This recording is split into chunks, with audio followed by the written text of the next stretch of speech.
So this woman says she doesn't really have any family. Her grandmother was the last of her family. Her grandmother passed away and left everything to her. So it was up to her to clear out her grandmother's home and sell it if she wanted to. Her and her husband were newly married, so of course he tagged along. And because they were in the same state as the grandmother, they really didn't have to do much. All they did was pack a bag and stay at the grandmother's house until they cleared everything out.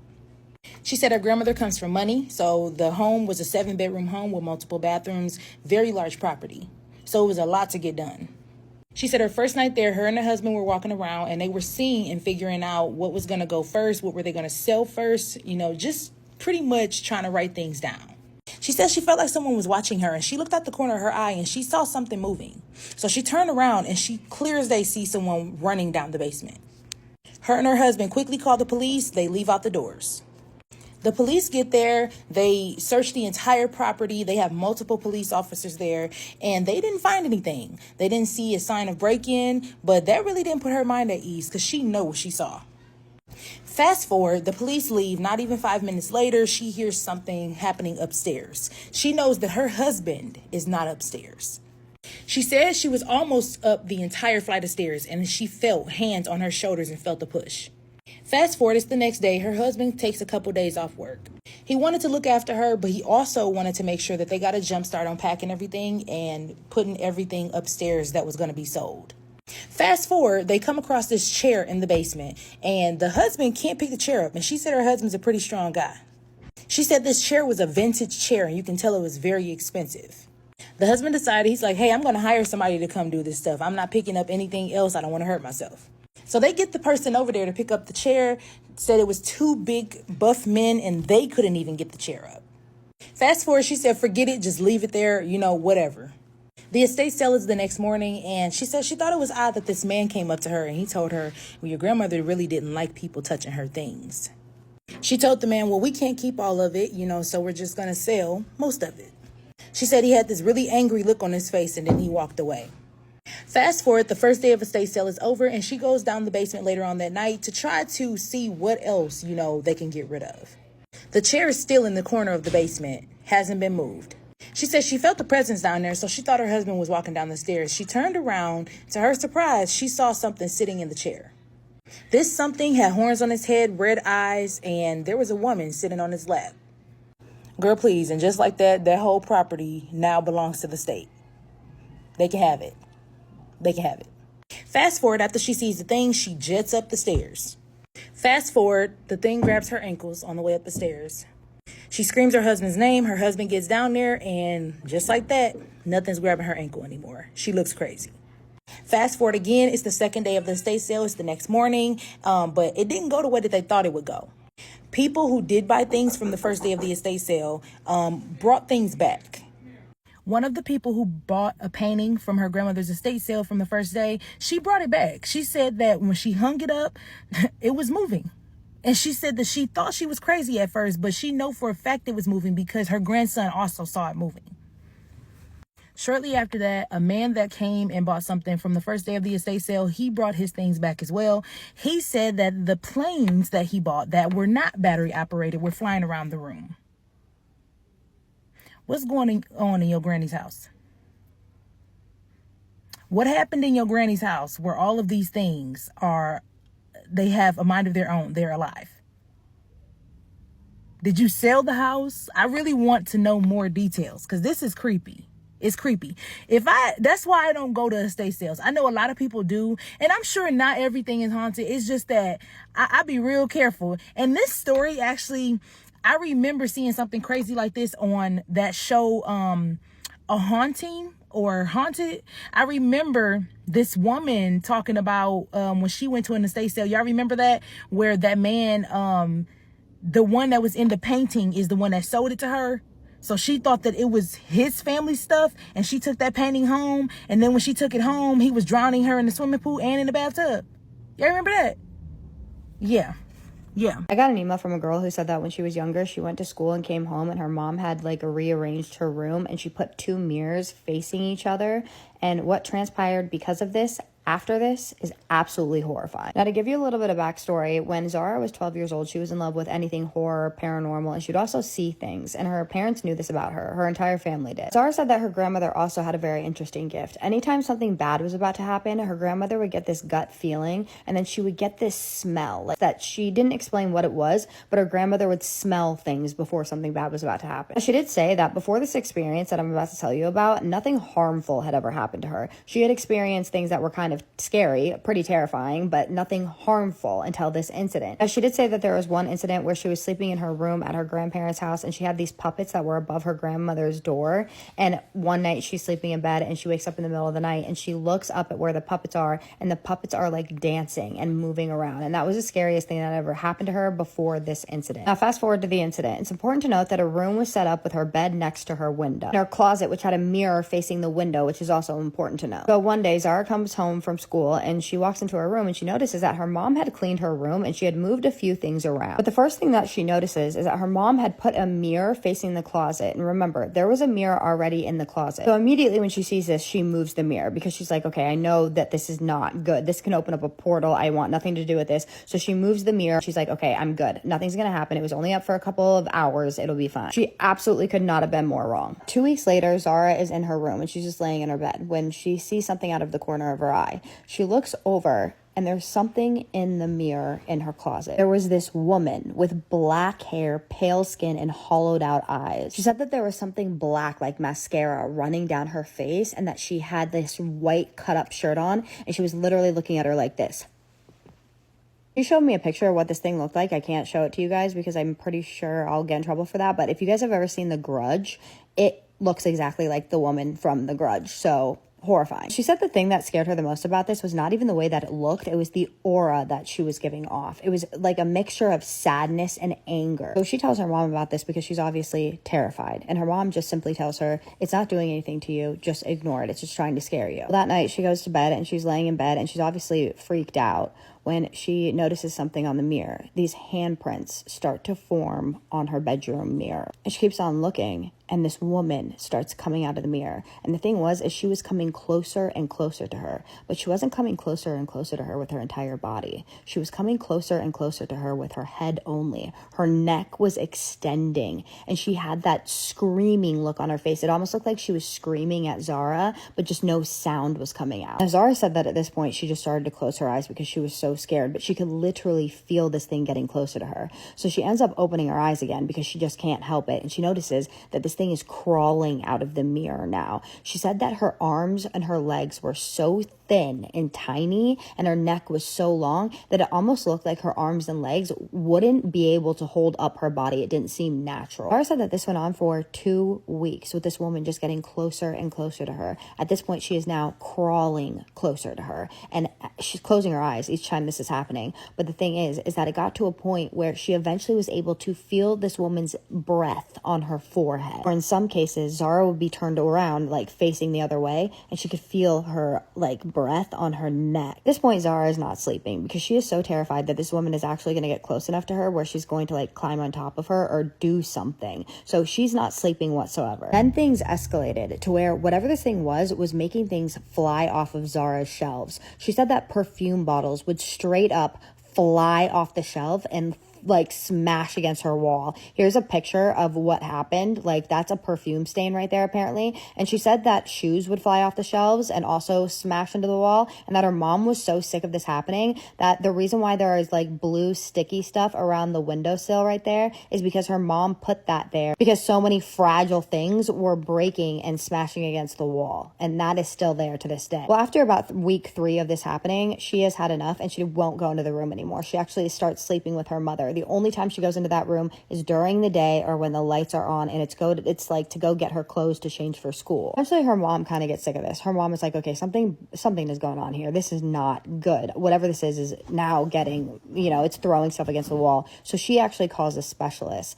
And as soon as she tells this specialist what is happening, the specialist is like, I'm coming over right now. This is not good. So this specialist comes, right? And he actually ends up getting rid of this spirit. She doesn't see this spirit anymore. So they think everything's fine in the house. A couple weeks passed, about 7 weeks, she said, passed.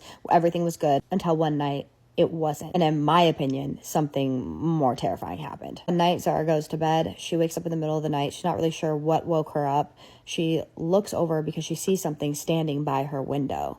And what she sees was horrifying. There's this woman, probably about 8 feet tall. She said that this woman was taller than her ceiling. The woman was wearing white. She had super thin legs and super thin arms, and her head was cocked at a 90-degree angle, and her face, her cheeks were up against the ceiling because that's how tall she was.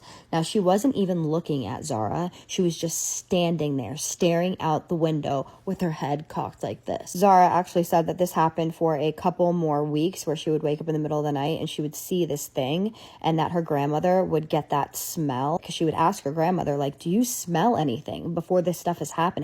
This stuff is happening to me. You have to be smelling things, because these things are not good. And her grandmother would validate her by telling her that she was in fact smelling things. Zara said that these two experiences are the scariest things that have ever happened to her in her entire life, and that she does not wish this upon anybody. And she wants to know what you guys think of this story. Apparently she has tried to tell it on her own page before, and she got a lot of hate for it for some reason. But I think this story is absolutely terrifying. I wish it had a little more detail. I do like when stories have more detail. This kind of just listed off a bunch of instances instead of going into like what happened before, during, and after. I would prefer stories to be sent to me in that way, but the story was still good, and I still wanted to tell it because it is terrifying, and she deserves for her story to be told. And Zara, I'm sure you're going to be watching this. Don't worry, I get a lot of stories where there's not enough detail for me to tell. I am actually going to make another video about that so that you guys know how to send in stories that I can actually tell. But tell me what you guys think of this story. What exactly do you think this was? What do you think this woman wanted? Do you think that she was bad, or do you think she was sad, or do you think that maybe something happened to her in that house? What about the other woman? That's so strange to me. He gets rid of the first woman, and then this woman comes. Do you think it was the same woman? I have so many questions. Drop all your thoughts, opinions, suggestions down below, though. Please be respectful as always. They're tiny little spoons in case you can't see them. If you babysit, you might not want to listen to this story. This is your fair warning. You might want to swipe away. Or you might want to listen to it so that you know that your babysitting job is not as bad as this one. The girl sharing the story is 21 years old, but this happened to her when she was 16. By this point, she had already been working as a babysitter for a few years. Her aunt worked as a cleaning lady for a lot of the rich people neighborhoods, and that's how she was able to get babysitting jobs at these neighborhoods as well. So on one occasion, she had to babysit this little girl, and she said that the house was beautiful. It looked like a castle. This house was so big and luxurious, and it was like the most beautiful house that she had ever seen. She knew that the job was going to be easy because she was only going to have to take care of one daughter, being that the smaller daughter was going to be at the grandparents' home. She was going to have to wait for the parents to get home from an event, which could be like between 1 or 2 in the morning, but their chauffeur was going to take her back home so that she can get back home safe. Everything seemed like the job was going to be super easy, because even when she met that little girl, she was obedient, she was really nice, and she wasn't going to be a handful. So after meeting the little girl, they had dinner together. They ended up going back to the little girl's room, and that's when the little girl tells her if she can stay there with her. The little girl says, even if you don't go to sleep, can you stay in the bedroom with me? And that's when she tells the little girl, are you scared? And the little girl says, no, I just don't want you to be scared. The fuck you just said? Like, immediately on guard. The little girl tells her that it's better for her to stay in the room with her because it would be bad if she was walking around the house, because that was the reason that the maid Juanita no longer stays and sleeps in the house anymore. What the fuck happened to Juanita? She explains that it wasn't so easy to scare her because obviously she's been babysitting for years at that point. She's experienced kids with imaginary friends. She experienced kids telling her that there's something in the closet. She goes and looks and there's nothing there. So obviously she knew that kids would be scared or like make things up. Obviously she's had experience, so she tried to deal with this as mature as she could, and she ends up telling the little girl, oh, it's okay, don't worry about me, I'm okay being alone. You say that because you haven't seen the lady that floats in the hallway, is what the little girl responds. Immediately after this little girl says that, she got goosebumps. But it was also because the way that she was sitting in that little girl's bedroom, she could see through the hallway, and it was like extremely dark, obviously. So everything at once just like got her a little shook. The little girl tells her, all of the doors in the hallway are open. She's gonna open the door, close them back up. Don't worry, she doesn't do anything to you, but if they are locked, she will get mad, and we don't want to get her mad. She tried to laugh it off, like, yeah, like, okay, whatever. She tried to pretend like everything was fine, and she just told the girl, okay, that's fine, just go ahead and go to sleep. And the little girl does end up going to sleep, and this is where she was like, I don't know how to explain this to you, but after she fell asleep, I felt alone. I've never felt this kind of loneliness. Like, I felt like I didn't have anything to defend myself with. I felt like I was isolated. She almost wanted to wake this little girl up. She wanted this little girl to tell her about whoever the fuck was in the hallway. In reality, she just wanted that little girl to tell her that she was joking. It was a prank. She just wanted to scare her. It was just a fantasy. It was make-believe. By this point, she had laid next to the little girl because it was getting late, and she was like, well, if the parents come, they'll just wake me up. And she got awoken by the sound of a door opening and closing, like far away in the hallway. She looked at her cell phone. It was 12:13 in the morning, and then she hears it again. It was a knock, a door opening, and then a door closing. She heard it again, this time with a lot more clarity. It was definitely somebody knocking on the door, opening it and closing it, and now it was getting closer and closer to where they were. She sits up, she looks at the doorknob, and she sees that the door is unlocked, and she immediately gets up and she locks the door. She finally hears it like really close, and she could tell that it's in front of the bedroom where the little girl was, where the door had opened, closed, and in that very moment, she remembered what that little girl said, which was, do not lock the door because we don't want to get her mad. She was in a debate with herself because she's like, well, if I unlock it, what if it's a prank? What if I fall for it? And like, what the hell's going on? But then she's like, well, what if it's a stranger in the house? And how am I going to unlock the door if there's a stranger in here? Whatever it was, she just didn't want to see it. She was going to pretend like she was asleep. She didn't want to deal with it. Whether it was a prank or whether it wasn't a prank, she ends up turning off all the lamps in that little girl's room that was on still, and she gets up, she unlocks the door and goes right back to lay down with her. She's laying there pretending to be asleep, and something knocked on the door, opened it, closed it back up, and then she could hear where they went to the mom and dad's bedroom, knocked on the door, opened it, and closed it back up. She ends up turning her back to the door, like still laying on the bed with the little girl, but she says that she could still feel that somebody was watching her. She almost had that feeling where like whoever was in the hallway knew that she was pretending to be asleep. She started telling herself everything's gonna be okay, everything's gonna be okay, and she started praying as she was laying next to this girl. And the 2 hours that it took the parents to come back home felt like an eternity. So that the parents walked in all normal, like if nothing happened, and they sent her on her way with the chauffeur, and that the chauffeur was the only one who could see that something was wrong with her. As she was in the car with the chauffeur, he turned to look at her and asked her, is everything okay? Like, is something wrong? She answered with all honesty and tells him, I'm not sure. I don't know. That's when the chauffeur tells her, hey, you're still really young and really small. Don't stay in that house if they're gonna leave you there past midnight. People say that things happen in that house. I don't even look in the house when I get there past midnight. She didn't ask more. She didn't want to know more, and she still kept babysitting that girl, but she explains that she would babysit her during the day, and the house was completely different in the daytime. Now, the only thing that she is thankful for was that even though this is like the worst memory, the worst thing that she had ever been through, at least she doesn't have a visual of what the thing was, or if it's a lady or what the hell. She would not remember what it looks like because she refused to look at it, which was smart, but still very fucking scary. Now, she does say that even though she never looked at this lady's face, she does have dreams where she sees a lady floating in the hallway, but every time it's a different dream, and every time it is a different lady, like different facial features. She doesn't know if it's a lady because obviously she didn't see her, but she's like, thank God I did not see her. But what do you guys think?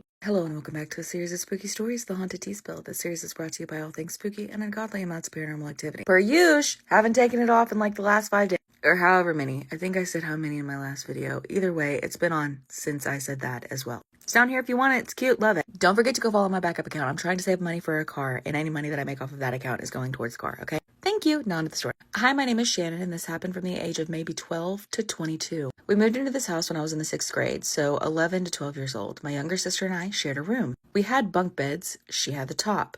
There's a few different things that has happened in this room. 1. I was asleep on the bottom bunk. I was a heavy sleeper. My sister was trying to fall asleep but was really into the show on the TV. She was facing the wall and was looking over her shoulder. The light was on in the room. We never slept with it out. Damn, as much as I'm afraid of the dark, I cannot sleep with any fucking light on. That's crazy. Then she saw a black figure at the foot of her bed. She rubbed her eyes thinking that she was just tired, but then it started walking towards the head of the bed. I know it's not supposed to be funny, but it's giving those movies where people are like,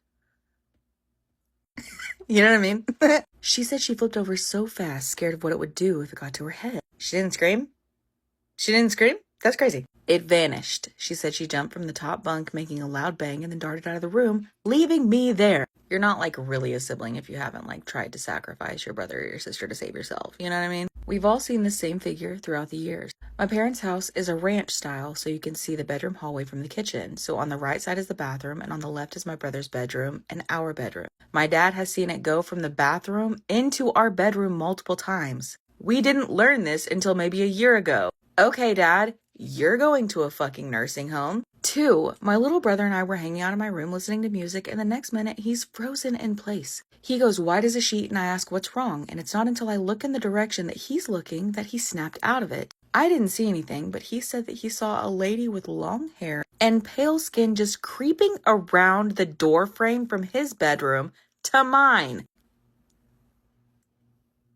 We ran out of there so fast. I've also seen the same thing in the same place, but with my sister. She didn't see it, but it did the same thing that my brother said. We ran out again. 3, I was in my bedroom alone. My sister no longer slept in her room. She slept in the living room. She said she wasn't ever going back in there. Valid. So I'm awake on my phone, and I noticed this one corner of the room going dark. The light was on like it always was, so I tried to ignore it, but it kept growing. I was only looking out of the corner of my eye, too afraid to look at it head on. It grew the whole way to the ceiling and started to creep across the ceiling toward me. I started having a panic attack. I ran out of there as fast as I could, and I sat on the floor beside my sister in the living room. Why hasn't anybody called a priest? 4, you would think that would have been the last time that I was in there, but it wasn't. My sister and I were in there at night, light on. We were just hanging out, and we hear tapping on our window. We both freeze, look at each other, and run out screaming and crying. Oh, now you want to scream? Now you want to scream. The next morning, my dad went out, and there were footprints in the soil of the flower bed that runs along the side of the house. I didn't know back then about the scary stories of the Appalachian Mountains, nor did I know that I lived in them. Everything makes sense now. It all came together. But thinking about it now, that terrifies me even more. I think I'd rather it have been a ghost. Who knows what it truly was? There are some other experiences that my brother and mother have had. I might submit them after I ask them about it. Absolutely do. You know what we're going to say in the comments. You should have led with the fact that you were in the Appalachian Mountains. And then everybody would have been like, oh, buckle the fuck up.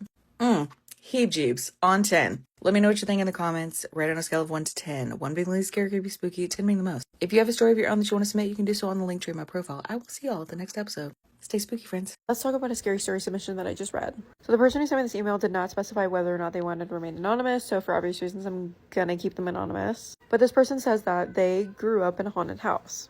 And there are 3 specific stories in this email that I read. So let's get into it. So the way that the layout of the house is described to me is this is a 2-story house with 2 separate families living on each level. So the person who sent me the story was in the family who lived on the top level, and they had a neighbor in his family who lived in the basement. They never saw each other, they had separate doors, etc., etc. Now, they believe that the spirits that were in their house came from the neighbor who was in the basement because he was just a little strange. And there were some strange things that happened in the basement in particular that he would talk about. But anyways, the person who sent me this email specifies that they were a terrible child. Like tantrums every single night, and this particular night they were having a tantrum. Screaming in the room. Only thing on was a salt lamp. And if you're familiar with what these are, they don't light up the entire room very well. So as this person is screaming in their room, they are throwing stuff around, and they are able to catch a glimpse of the gap between the door and the hallway. And just barely, like, caught a glimpse of it, was the side profile of a woman. Before you say, oh, that was probably their mom, it was only the top half of a woman. Scared the person who sent me the story so bad that they ran to their mom's room. And their mom tried to calm them down and say like, oh, it was probably just like a fly or something. When years later, she admitted that she knew that the house was haunted and didn't want to scare her kids. Moving on to the second story, and probably the worst one. The person who sent me the story's cousin was over for the day. I want to say their cousin was like 4, maybe 5 years old. And their cousin was specifically playing with a pop-out toy, like a fur baby or like a Bakugan, like that kind of toy. Started to go to every single person in this room with the toy closed and say, open. Would hand the toy over, they would open the toy. After the toy was open, it would get handed back to them and she would close it, go to the next person. So you get the gist. After going to every single person in the room and saying, open, and receiving the open toy back, this little girl walks over to the staircase and holds out the toy and says, open. There was nobody there. If you've been here a long time, then you know that I advocate strongly for the fact that children can see things that we cannot. And that is 100% what I think happened in that circumstance. However, leading into the third story, the other cousin, the cousin who I just told you about, little sister, was sitting on her dad's lap in the living room when all of a sudden she just starts screaming. And people who have been around a toddler know the difference between like a fake cry, a real cry, and a absolute piercing scream when a child is scared. And that's exactly what this was. This was a piercing scream. And as this little girl is screaming, she is also pointing at the corner of the room towards the person who sent me this email's sister's bedroom, which was at the end of the hallway. And also the most active place in the entire home.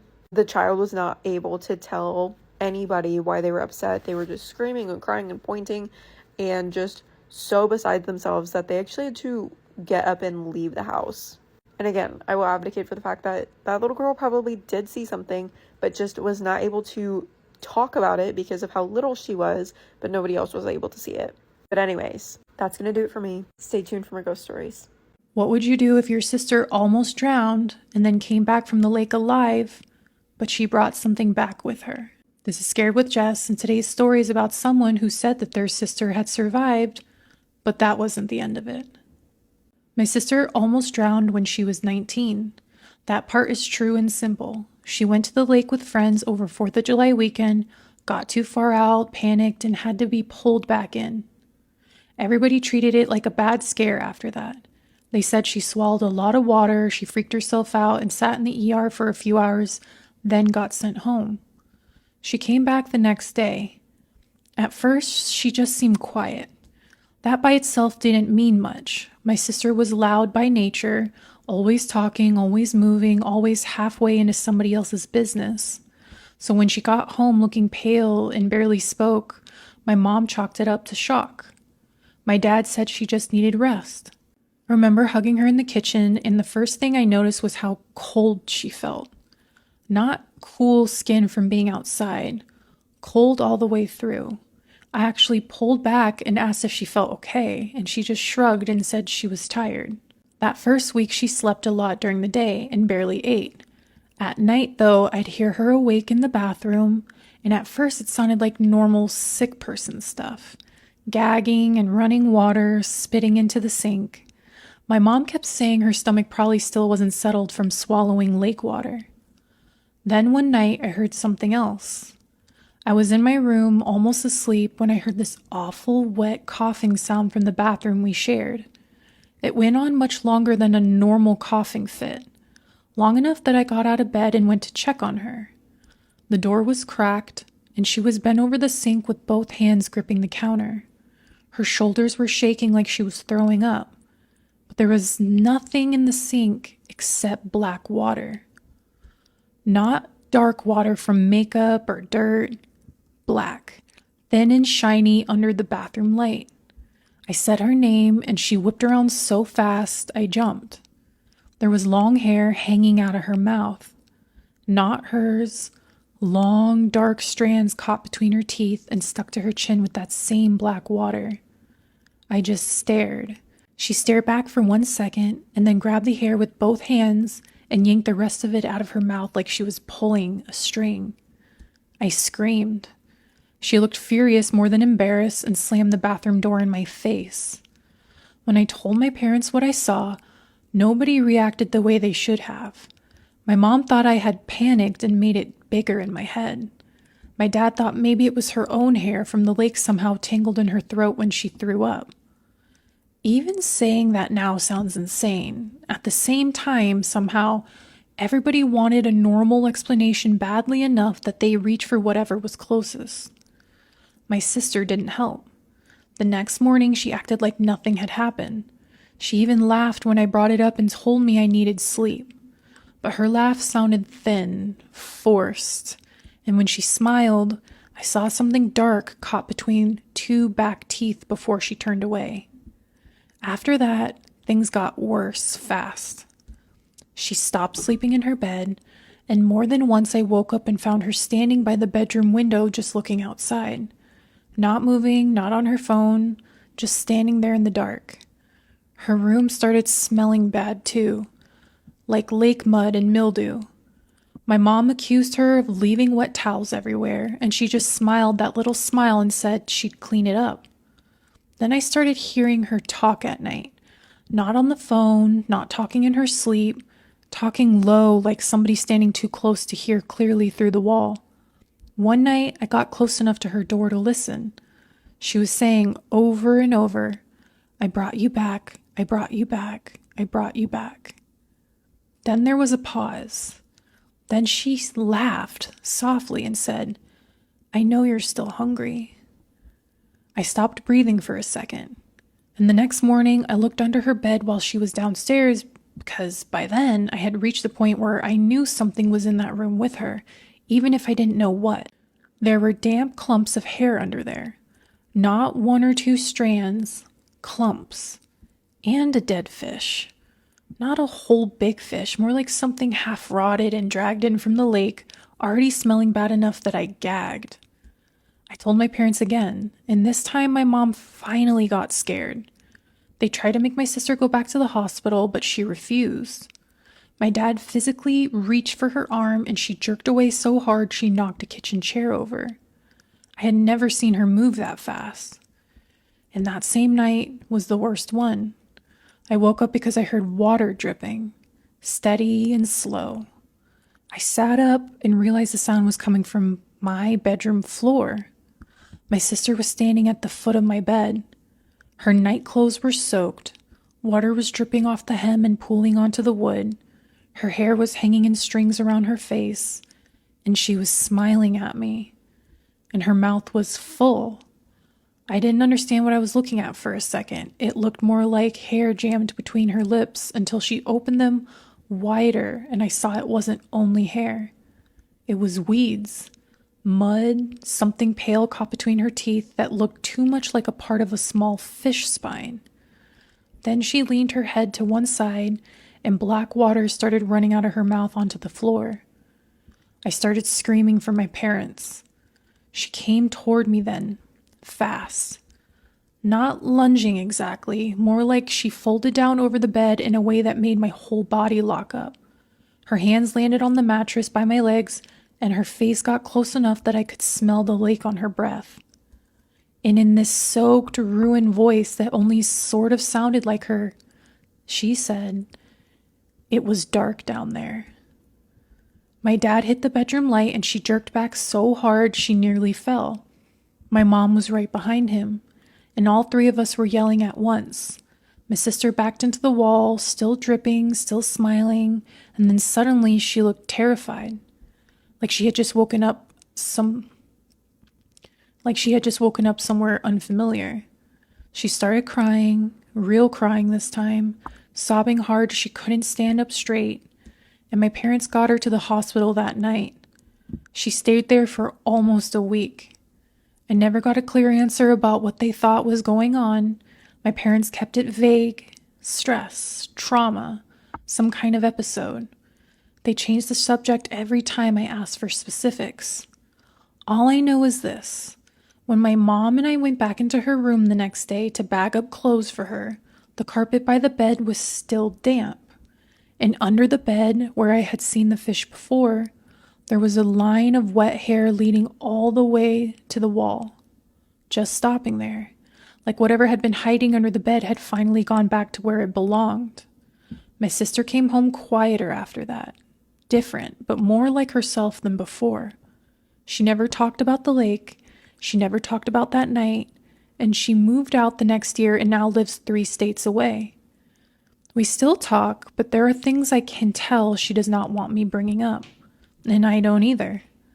But sometimes when a sink gurgles in the middle of the night, I still think about the sound of her pulling that hair from her mouth, and I still won't go near that lake. Anyway, good luck sleeping tonight. I saw a ghost in Gettysburg and it asked my dad for a favor. Lip gloss on so I can run this mouth. Now focus. Scary story time. Fright Night Files. No one sent this story in. This was something one of my friends told me back when I was in high school, and I just don't think I've ever shared it. But, so, we're just sitting around talking about ghosts, and I've always been a ghost girly, talked about them forever, grew up in a haunted house. If you didn't know, you can go check out that playlist. There's lots of videos in there. But anyway, so he said that he had a ghost experience at Gettysburg. I was like, oh, cool, I've always wanted to go there. Like, what happened? He said he was like 12 or 13. This was back in the 90s. His brother was 14. They went to Gettysburg because his dad was a principal and his mom was like a history teacher or something. So they went to Gettysburg. They're walking around. They got there the first day. It was kind of late. And he said it was like dusk. They're walking around the fields and they see 3 like reenactors out there. The dad wanted to go and talk to him, so did the mom. You know, they were totally geeking out over it. So they go down there, they're talking to the people, and the people are just kind of looking at them, like really confused. And the dad says, hey, you know, I'm sorry to bother you. It's the end of the day. You know, we just wanted to say that we really appreciate what you do. You know, we commend you for doing all of it because we know like it's heart wrenching and all of the things. And he's just looking at him, the main one in the middle. And before they leave, he goes to shake his hand and he hands him a letter when he shakes his hand. And he says, can you get this to Rachel? And he's like, Rachel who? And he's like, just take it to Rachel.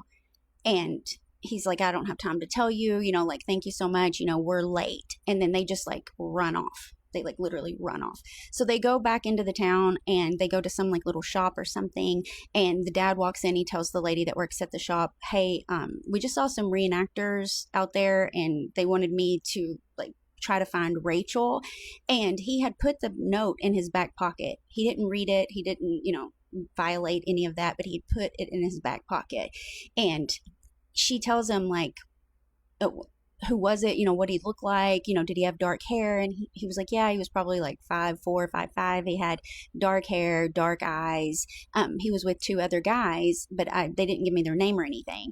And she said, do you have the note with you? And he's like, yeah, it's in my pocket. I'll get it.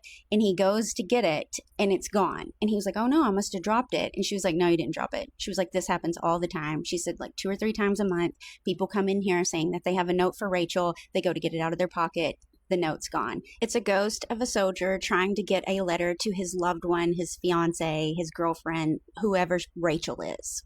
The entire family freaked out, as you can understand. And he kept saying, no, this has got to be some kind of a joke. Like, is this something that the town's in on? And she was like, I promise you, this happens all of the time. I've never seen the letter, but I hear about the letter like constantly. So have you been to Gettysburg? Have you gotten a letter from a reenactor trying to reach Rachel?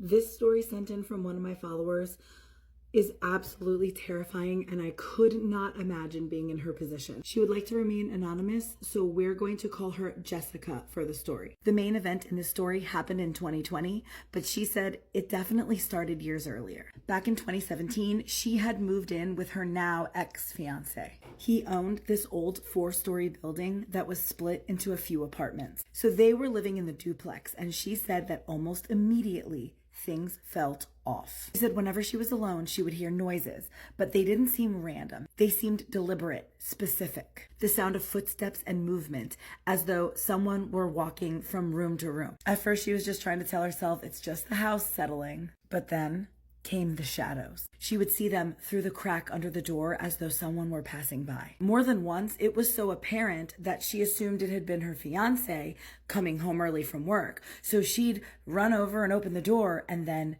silence. But she knows what she heard. So one day, his son had come over and he out of nowhere said, Do you ever feel like someone's walking around when you're alone, especially when you're in the shower? And in that moment, her stomach dropped because she was not the only one. So now 1.5 years later, they ended up moving into a different unit in the same building. This one was a smaller ground level apartment. And that's when everything got worse. She started having intense sleep paralysis. She said this sleep paralysis didn't feel like the way people casually talk about it. It felt like a situation where she knew someone was there. Even though she couldn't see it, she knew it was watching. She'd wake up, unable to move, feeling this heavy presence looming and watching her, hating her even. She even began having panic attacks while she was alone, and she was always feeling on edge. She would be angry and depressed, and she felt like something was just slowly draining her. And then one night, it happened. She wakes up completely frozen. Something was on top of her. She could not breathe. It felt like hands wrapped around her throat. It was squeezing tighter and tighter, and her ears were ringing, and she could hear her heartbeat fading. She literally thought she was going to be unalived, and she was trying every bit of effort to scream or move or something. And then suddenly she was able to break free and she screamed. And her at the time fiance quickly turned on the light and looked over at her and saw her face, saw her shaking in complete terror. And that's when he told her something he had never mentioned before. His father had lived and died in that exact apartment. And he kind of joked and was like, maybe that's him messing with you.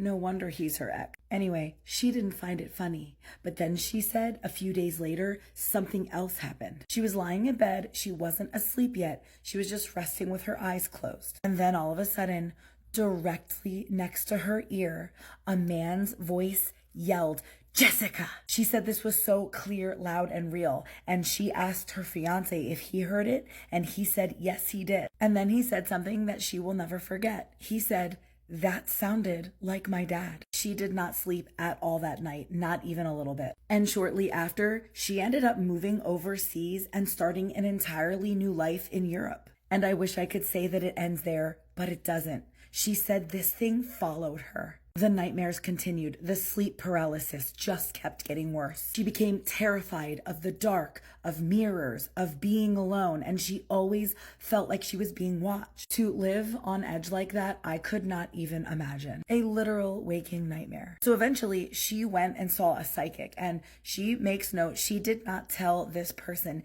anything, no details at all. And the first thing she said was, there is a male energy attached to you. Jessica's blood runs cold with that confirmation. So the psychic ends up performing a ritual, and then she gave her very specific instruction. She said, take this object, leave it somewhere isolated, just drop it and run and don't turn back. So she did just that. She went to a secluded place, left the object there, and turned to leave it. And the moment she dropped it and turned to run, she heard the voice again. It was the same male voice calling out her name. It was right behind her. She said she didn't stop. She didn't look back. She just ran. And then guess what? After that, everything stopped. No more voices, no more shadows, no more sleep paralysis. Nothing. She has not experienced anything like it since. But that doesn't stop her from thinking about it sometimes. And she said she often wonders what would have happened if she would have turned around.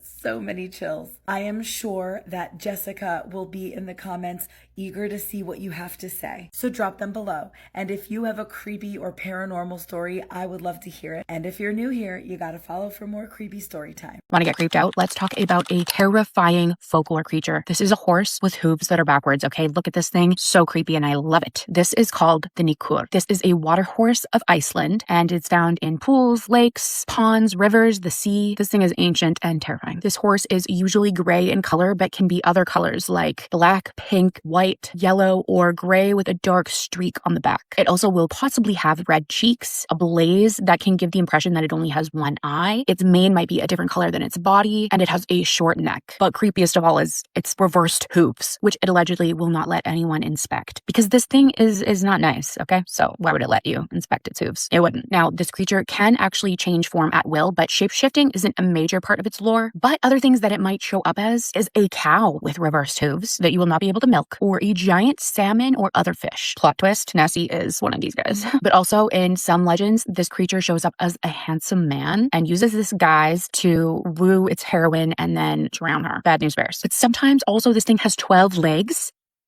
12 legs. That's a lot. Dragging bellies, which is not cute, or skin hanging in heavy folds.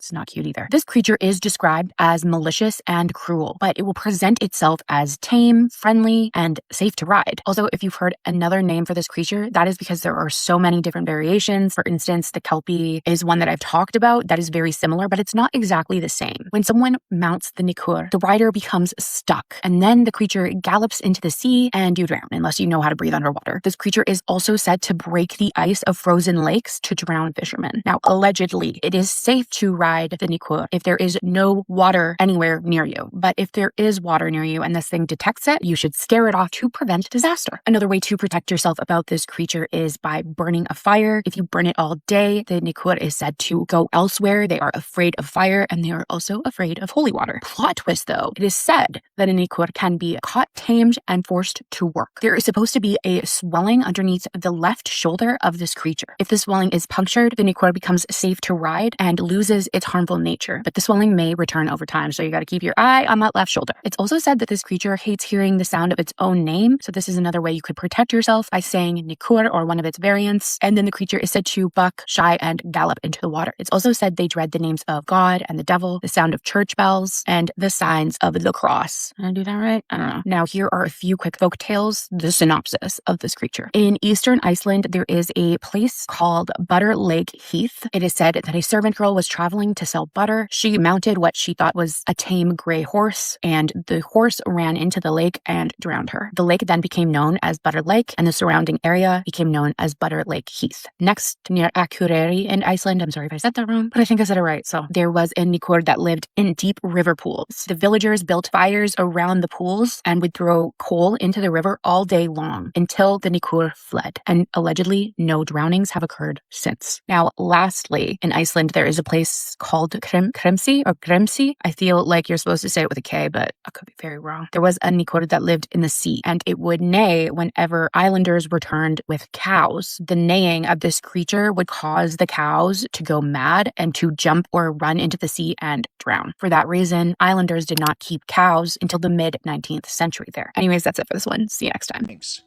Now, one of the things that truck drivers often report seeing is the black dog. Now, the black dog apparently appears to truckers when they've been on the road too long and they start getting tired, and it's sort of a omen, a warning that they need to get off the road or they will be in a terrible accident and lose everything. And I heard one black dog story that stood out to me. There was this trucker who was driving on Interstate 80 one night, and he had been going for 22 hours straight. He starts, getting really tired, so he turns on the air, he turns on the radio, and as he's driving down the interstate, right in the middle of the road, along the yellow lines, is this black dog running right towards him. He slams on his brakes, and the dog goes right underneath him. And he thinks it's weird because he didn't feel anything when he hits this dog. But he feels bad about this, so he thinks, I should get out and check on this dog and at least put him to the side of the road.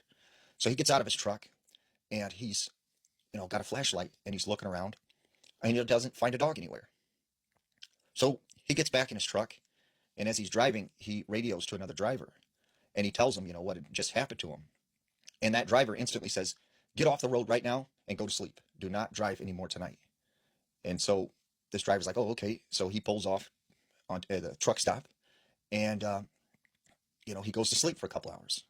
When he gets up, he decides to go and use the bathroom inside the truck stop when he sees at least 5 or 6 police cars, in front of this truck stop. And so he talks to one of the police officers, and he goes, "Is everything all right?" And they go, "No, it's just been a crazy night. We were responding to a terrible accident. Truck driver fell asleep, destroyed his rig." And he goes, "Whereabouts did this happen?" And the police officer tells him, and that was in the exact same location that he had seen the black dog. Now, this story takes place in Wisconsin. There's a truck driver. He's doing basically what's, I believe, is called a meet and turn, where one trucker will meet another trucker at a halfway point and they will exchange loads, and that second trucker will take the load to its destination. Now, he gets to this meetup point, and it's just this big parking lot next to a bunch of warehouses.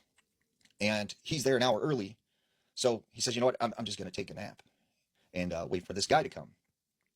So he gets in the back of his cab, and he's just, sleeping. And all of a sudden, he hears barking. And he thinks, why is there a dog in the middle of this, like, warehouse district? And it starts getting louder and louder, and it sounds like this dog is just, like, very agitated, almost like it's barking at his truck. So he gets up, and he goes to the front of his truck, and he looks out the window, and he sees a man outside his window. But the man is what's making the barking sounds. And he thinks, what the heck, like, what's going on? So the dude just gets in the driver's seat and, starts driving off. And this dude is chasing him while barking at the truck. And, he drives off. The other driver calls him like, hey, why aren't you at the pickups or at the meetup spot?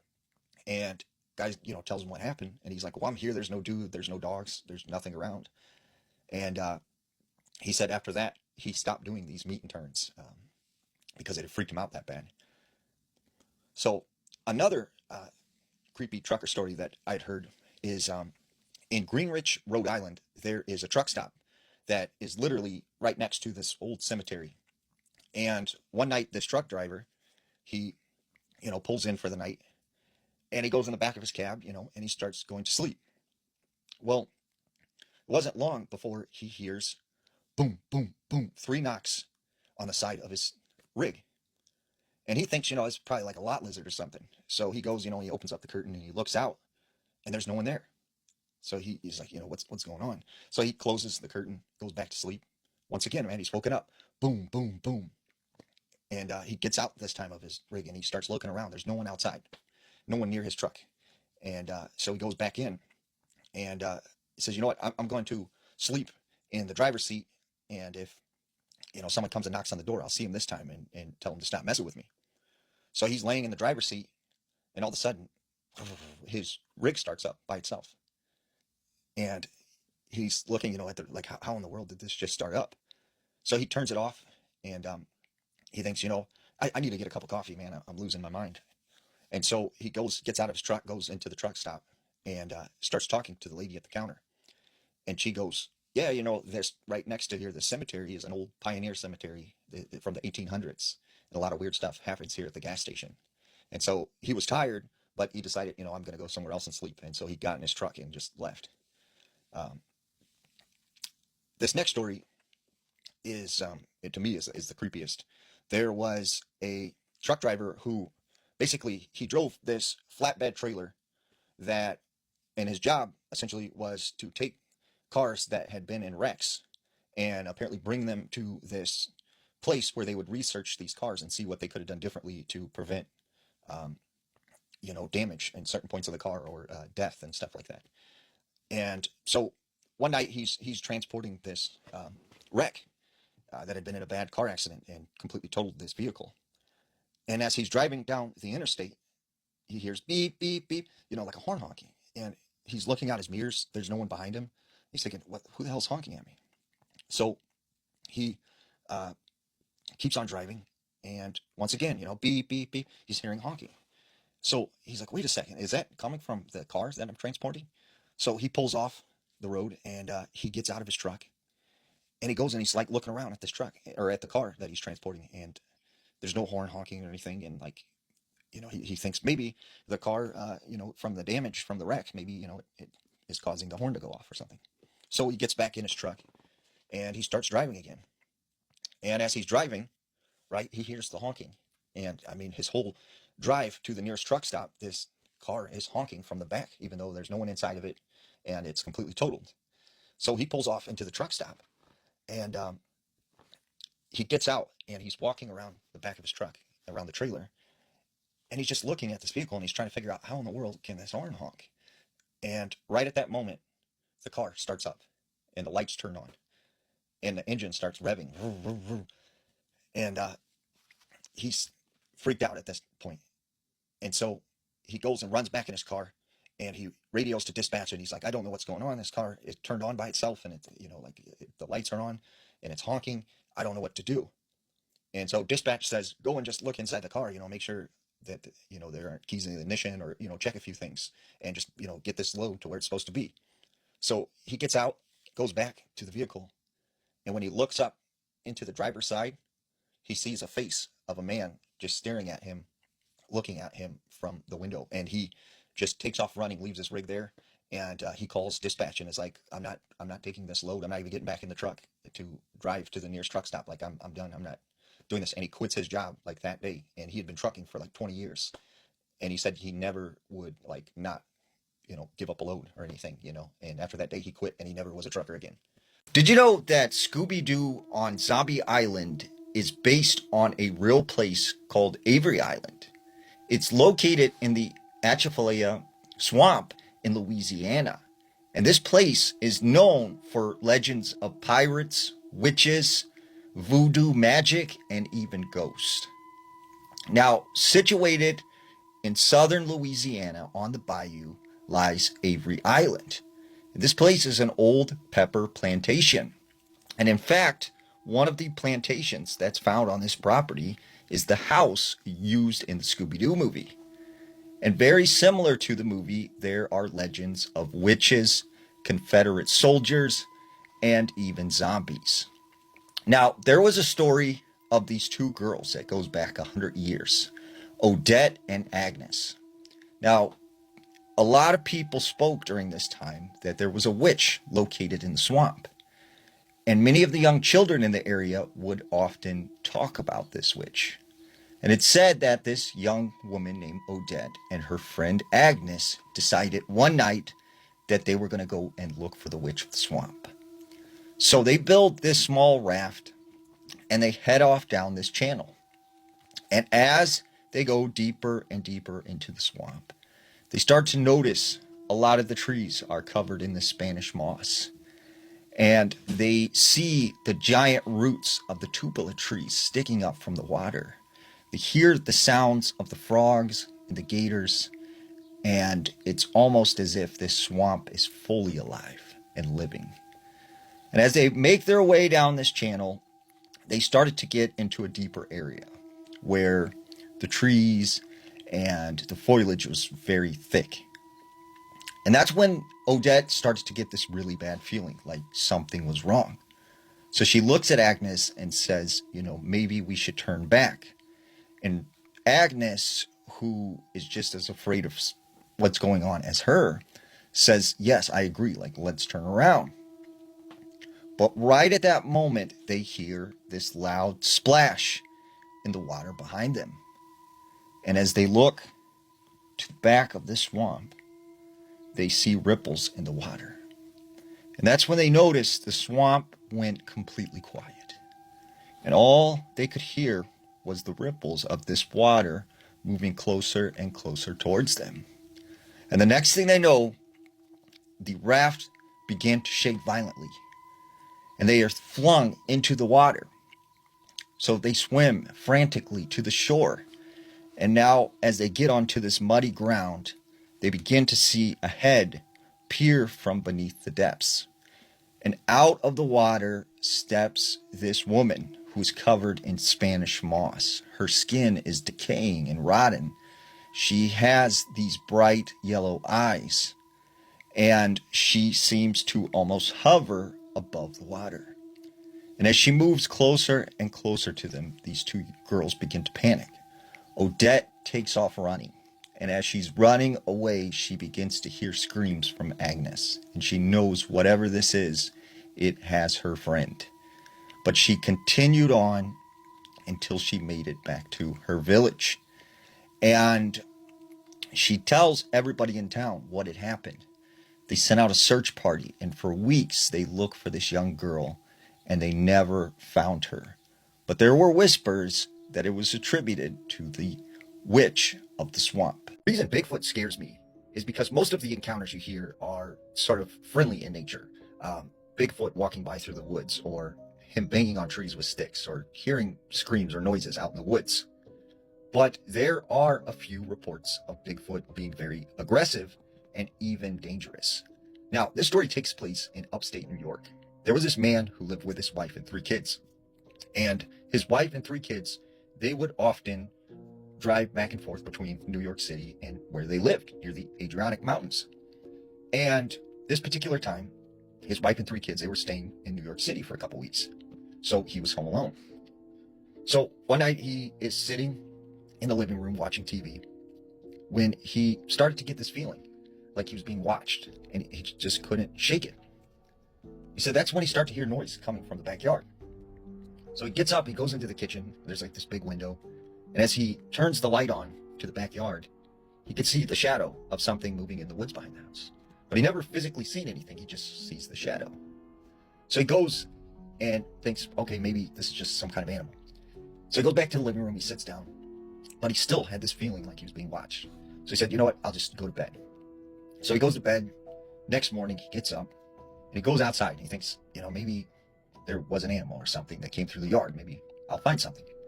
As he goes out into the backyard, he's shocked to find these very large footprints that sort of look human, but not human. And they are leading directly to his window. And so he follows these footprints into the woods, and he can see that something was back there. They have disturbed the forest, and some of the branches were broken, and it looked like something had been through there. So later that night, once again, he's in the living room watching TV when he gets this feeling once again, like he's being watched.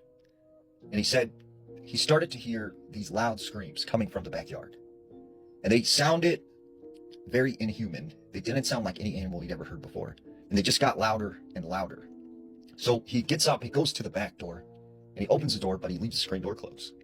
And once again, he turns on the back light. And he said he could see the shadow, once again, of something moving in the woods behind the back, but he physically couldn't see anything. So he closes the door, and he's like, there's something out there, but I don't know what it is. And he said that's when things started to get really creepy. He started to hear the sound of stuff hitting the house. And he said it was like these large stones or sticks. They were pelting the side of this house. And he said that's when he started to hear the screams even more. And they got really, really loud. And he could see the shadowing of something just moving around. And this went on for like 2 or 3 hours.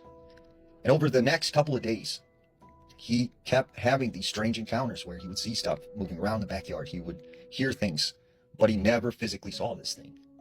And then he said one night he was asleep in bed, and he said he gets this phone call from his neighbor. And he picks it up and he's like, hey, what's going on? Like, it's pretty late.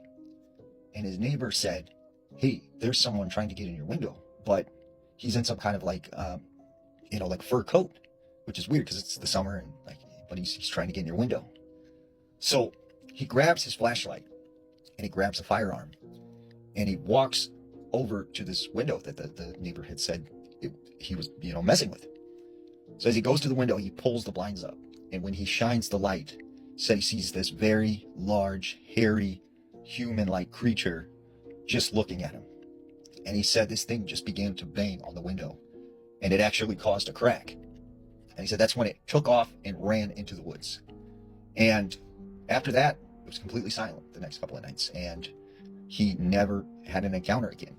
But he said there was definitely something out there in his backyard, and it definitely felt like it wanted to harm him. I don't know if you guys have seen her video. It's a scary church story. So before she was a hoodoo practitioner, she was actually a devout Christian. On this particular night, her church's praise group was invited to a guest church to sing at their revival. We're gonna call her B. B says she will never forget the sermon that the guest pastor was preaching. He was basically preaching about you have to sacrifice what you love in order to get what you want. This preacher uses Abraham's story in the Bible to back up his claim. And to B, this is so strange because everybody else around her in the church is like cheering, praising, and clapping. As B is headed home, that sermon just kept playing over and over in her mind like a broken record. And at the time, she used to live in North Carolina. At this point, she's a little less than 5 minutes away from her apartment before she starts getting drowsy. And it's this intense wave of drowsiness. B was trying so hard to fight it, but she knew something wasn't right. And as this is all happening, she keeps hearing that pastor repeat over and over in her mind, you have to sacrifice what you love to get what you want. She looks over and sees this white SUV speeding towards her on the side. Looked like it was about to T-bone her. So B corrects herself to avoid this crash, and suddenly her car just starts spinning out of control. And this was a pretty bad accident. As her car was spinning out of control, I remember hitting 3 different trees. The driver's side window was already busted. So was the passenger side window. And as she hit that 3rd tree, there went the front shield window. Even then, the car is still spinning out of control. As she's looking, she notices that her car is spinning towards this big oak tree. And she looks down, notices that she did not have on a seatbelt. In her head, it's over. She just starts crying, bawling her eyes out, saying her final prayers. And the strange thing is, in that moment, she felt pressure on both of her shoulders as if something was holding her down in that minute. And her car winded up stopping, literally a hair away from this tree. But her car didn't hit it. And when she climbed out of her car, because her car was totaled, she looked around the car and it was nothing but broken glass all around. It's a miracle she survived. Well, as she's shocked, as she's in disbelief, she hears a car coming behind her and it's one of the members from the church. And the person from church is slowing down, watching the scene, and she looks so pissed. She looked mad. As it's happening, her car is slowing down. Another car from behind her hits her. That car actually hit her pretty hard. B, however, was unscathed from this accident. She was actually able to return to work the next day. That lady ended up calling the pastor of the church to come and see what happened. When the first lady came up, she looked at B and said, "Did you fall asleep?" Nobody at that church seemed concerned about B. No one asked her if she was okay, how she was feeling, nothing. And it was interesting because how would she know that she was feeling drowsy right before the accident? Everybody else seemed to be really concerned about the other girl whose car got hit. So fast forward, B goes to church that Sunday and everybody ignored her. So fast forward 3 years later, she started having a lot of issues with people in that church. She was a youth mentor and basically the pastor wanted her to teach his individual teachings to the kids. And B didn't want to do that because it was harmful. And they would always try to edit her lesson plans on what she can teach the kids of the church. And after turning down the pastor's demands because they were weird, basically wasn't allowed to participate in anything in the church. He basically became a black sheep. A couple weeks later, pastor pulls everybody in the church together and tells them that the church is basically behind on mortgage and that everybody's gonna have to pinch their pockets to donate a little bit extra to save the church. That night when B went to sleep, she had a dream. She saw herself floating in the dark and she wasn't scared because she knew exactly where she was going. And before she knew it, she was in this beautiful courtroom. And there were people in there that she's not able to identify by gender, race, or anything because they were all covered. They said her name and asked her, "Do you know why you're here?" She says no, to which they said, "Y'all, you are in a religious cult and they are trying to sacrifice you." They said when the car accident happened, they had chosen her to be the sacrificial lamb. And they also told her that when homegirl came to check on the scene from church, she was simply sent there by the pastors to see if the job was done. Because it wasn't her time, they made the accident happen to the girl instead. By the following week, Ms. B was out of that church. I did skip a few details, so I encourage you guys to go check out her original video. And she also talks about scary stories and all those things on her page. So make sure you guys check her out for yourself. We'll tag her down below from your favorite Haitian homegirl.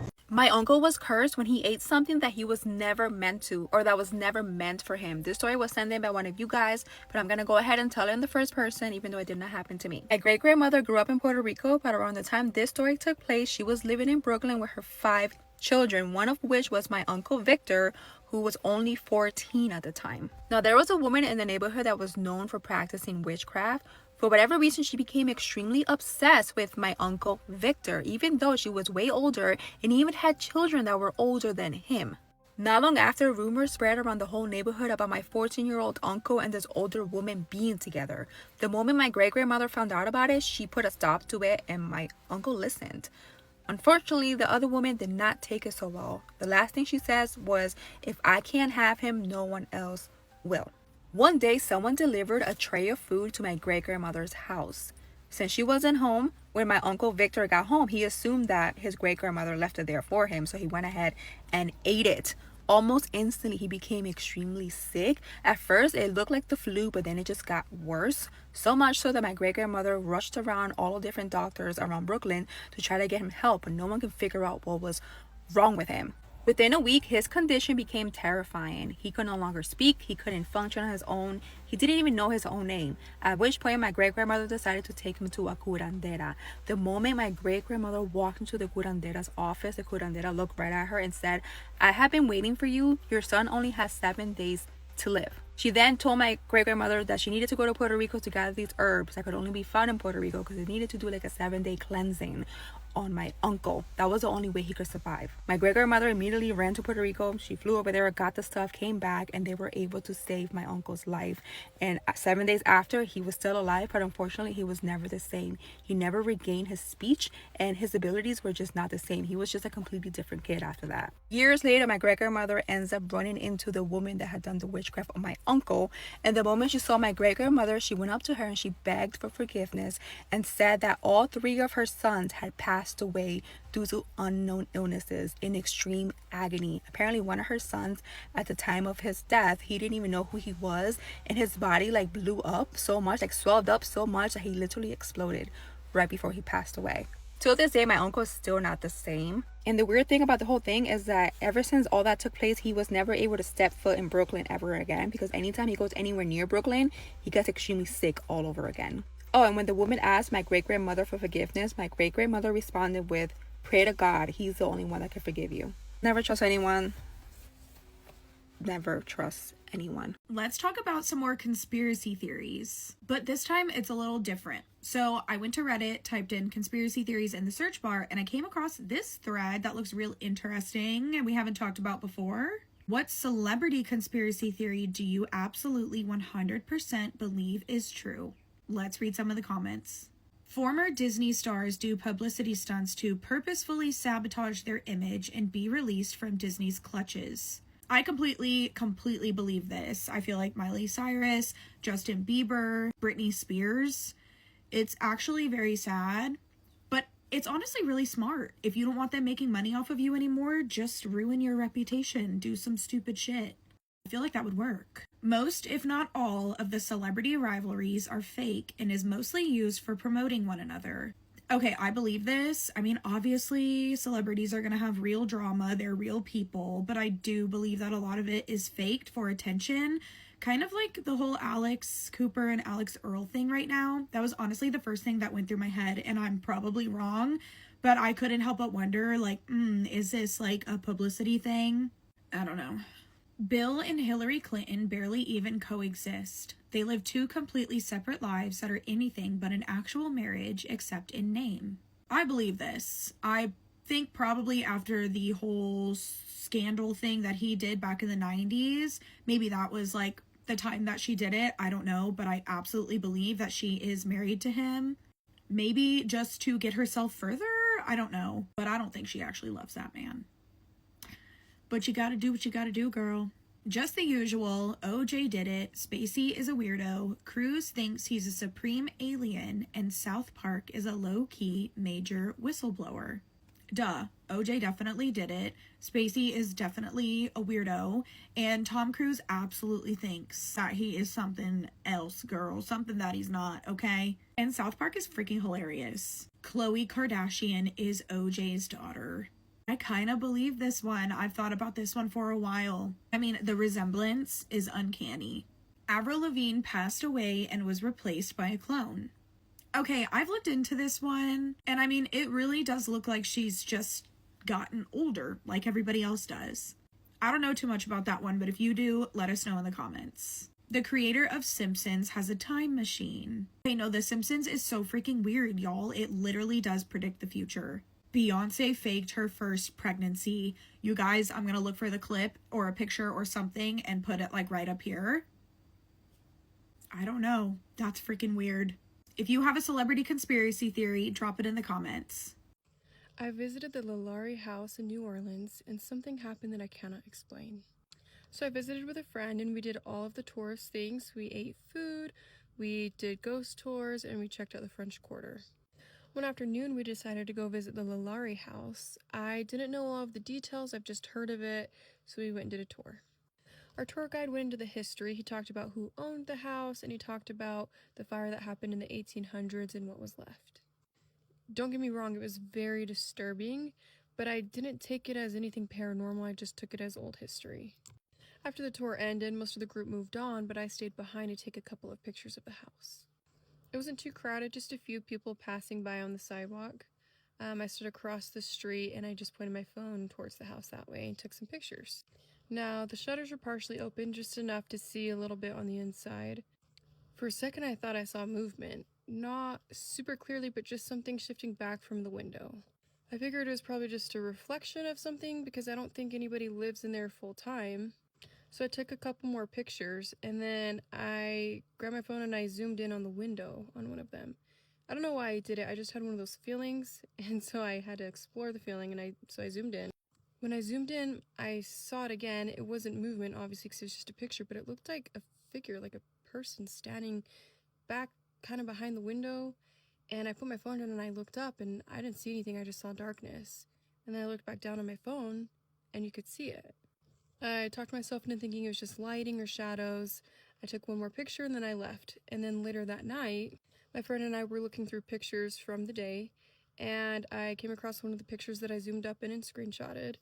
And it was of the window, and there was definitely a figure in the back of the window, and it was dark. You couldn't make out a face or anything, but I showed my friend. My friend literally looked at it and she said, "It looks like somebody is standing there." And I said, "I know, but nobody is supposed to be on the inside." She didn't have an answer for that, and I tried to shake it off, but here's what I don't understand. As I was going through the rest of my camera roll, the very last picture that I took before I left, the shutters are completely closed. I didn't see them move. There's nobody else in the shots. One picture, they're completely open, and in the next picture, they're completely closed. And I don't remember that happening at all, or noticing that in person.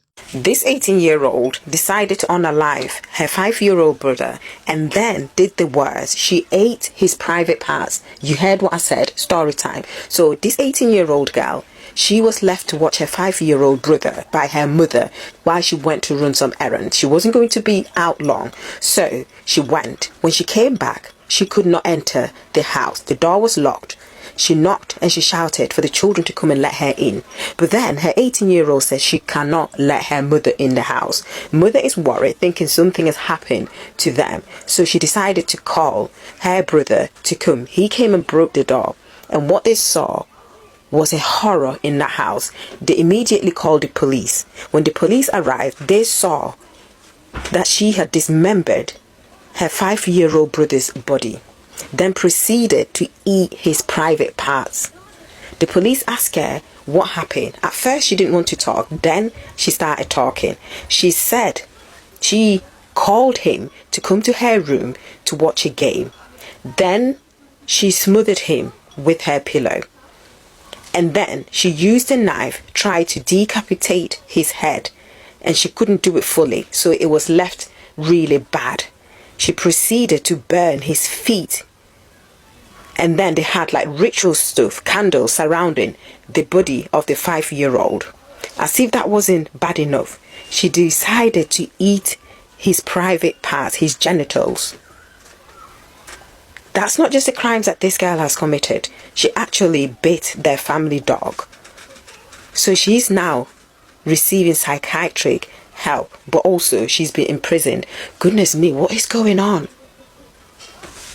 I'm just shocked. Okay, asking for a friend. What do I do if I accidentally made a haunted painting? Oh, Jesus. See, look, her eyes follow me. Because I was going for a mood, but I didn't mean to imbue a soul in there. I don't even know if I should finish her at this point, because she's going to finish me in my sleep. This is a great example of discovering our psychic skill set. Yes, you did just paint a haunted painting. What that means is you have the ability to paint spirits. You are painting a spirit that's around you or that passed by you, that maybe is connected to you. Maybe it's a spirit guide. Only you know. So I don't want to take that away from you of like your connection to her. Once you move past the fear, you can better intuitively learn who she is and who she is to you. She may not have any connection to you. She may just be the first spirit strong enough for you to see intuitively in order to draw. But this is your psychic skill set. We all have them. We are all intuitive. We are all psychic. We all share it, feel it, see it, experience it differently. You do it through painting. So who is this? She's around 16. She is a part of either the home or the property. She has been on it for a long time. She's wearing boots for some reason. I felt the need to say that. And she has been very connected to this, the painter, in the sense of creatively inspiring her. In many ways, this could be like a guide. She's actually very shy, quiet. She's kind. And when you allow yourself to intuitively feel her, you can feel the kindness, that she's shy, that she's creative, that she has very similar attributes and creative talents like who painted her. She's from the turn of the century is what she's saying. And she actually is, I'm hearing like the term fallen angel, which I know everyone has their definition of what that is. But in this respect, because for those that don't know, I don't speak in regards to regurgitating information that's already been written about. I just channel what I am told, because every situation can be different. So in this respect, a fallen angel, what she means is she's been in body many, many times. A lot of times angels have either never been in body or have been out of body for a long time. So for her, she was in body just at the turn of the century, left body, and came back down, and then chose to stay in a teaching capacity, angelic capacity. And that's where she was saying sort of fallen angel, nothing negative or bad. Falling back down from the cosmos, staying to help, staying to teach. And that's really what she is she's a teacher. She's a very quiet, shy, kind teacher who herself is and was an artist. She's telling me you can find her in books. You can find her paintings either written about or in books. So she was somehow documented in a small capacity, not a huge capacity. For the painter, if they choose to connect to their psychic skill sets, they can get a lot more information on her and who she is in reflection to them. There was a man in the doorway and something pretending to be my daughter. Get ready with me while I tell you guys this ghost story. This story was sent into my email, and if you have any paranormal encounters, ghost stories, or scary stories that you want to share, you can send them to the email in my bio. Waking up to a man I do not know and something pretending to be my daughter all on the same night, no. I've had people tell me that this story sounds like I've made it up. And honestly, I wish that I had, because what I experienced was something that I will never forget. We're gonna start this story way back when I was young. I've always been sensitive to things. Found myself being able to feel things before they happened. I would pick up on energies and just overall pick up and feel things that other people couldn't. But in my family, it wasn't exactly weird to be able to do that. It was said that it ran in our blood. I didn't exactly love it, so I tried to ignore it for years. I had a similar experience when I noticed that I was kind of going through the same thing. Me personally though, when I was growing up, I thought that it was normal. I thought everyone would be able to do what I could do. It wasn't until I lived in the house that was basically targeting me, until I realized, oh, this is not super normal and or common. But I tried to ignore it because it terrified me. It was scary when I realized that I was seeing things that you really aren't meant to be seeing. And for a long time, me ignoring it worked. Everything within that aspect of my life just went completely quiet until inevitably it no longer was. I went through a period of my life that was very dark. I lost people. I was going through things that I wish no one to go through. And that's when it came back. That's when I could no longer ignore it, and I started noticing things. The idea of noticing things slowly, or like something happening and you being like, no, please, not again. I started noticing things slowly, small little things. And admittedly, I was still able to deal with that until one night when it feels like a dam broke. Everything came back at once. That is what nightmares are made of. That's what nightmares are made of. That's what they write scary movies about. Because could you imagine just noticing little things, right? Things are happening. You're like, okay, stuff's starting to pick up. I'm just not really comfortable with this, but it is what it is. And then one night, everything changes. Oh, my husband and my daughter were all staying in my in-laws' house. It's out in the middle of nowhere in Texas. Acres of land. Everything is quiet. There's no neighbors around for miles. And during the day, it did feel peaceful, but at night, everything just feels a little too quiet.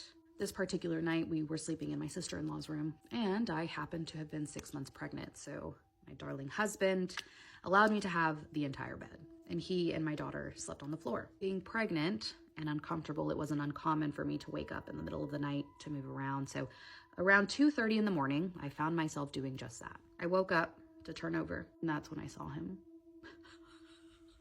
Standing in the doorway was a man, tall enough to nearly fill the entire frame, but I couldn't see his face. He was just a solid dark silhouette. He didn't move, he didn't speak, he just stood there. I'm sick. Do you have to be that weird and creepy? Like, is it not enough that you're just in this space when you're not supposed to be? I was still half asleep, so my brain was trying to make sense of what I was looking at. Maybe it's just my father-in-law, which, to be completely honest, doesn't make this any better. That would still freak me out. What are you doing? But I realized that I was feeling that something just didn't feel right. In the moment, though, I was just too tired to question it. So I rolled over and went right back to sleep. Not for long, though, because an hour later, I woke up to the sound of movement. Soft, shifting sounds that were coming from the floor. I sat up and looked down, expecting to see my daughter tossing in her sleep. But instead, not instead. I watched her get up and start walking toward the doorway. Without even thinking, I said, "Emma, get back in bed. It's not time to wake up." She stopped, turned around, and looked at me. And that's when my world flipped upside down, because it wasn't my daughter. I just got chills all over my entire body. At first glance, she looked very similar, but when I focused on her, she was completely wrong. Her hair was dark and short, pinned up on one side, and she was wearing this old white dress with lace, something that looked like it belonged in another century. All of this aside, imagine calling out to something that you think is your daughter. They turn around and you're like, wait, who the fuck are you? And her eyes were dark, too dark. She stood there and stared at me. And I got the feeling she was surprised that I could even see her. And then without saying a word, she turned. Oh, you guys. Walked back. I'm gonna throw up. Walked back and laid down right next to my daughter. What do you mean? She was like, "Oh yeah, you're right." 1 second she was there, and the next she disappeared. I couldn't move. I was just sitting there, and then almost instantly it finally hit me. And I got up faster than I should have been able to at 6 months pregnant.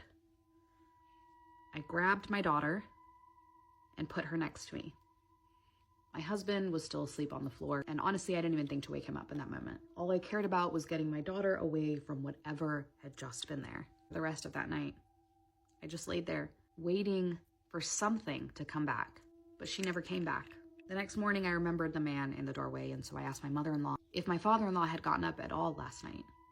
She looked at me confused and said that he hadn't.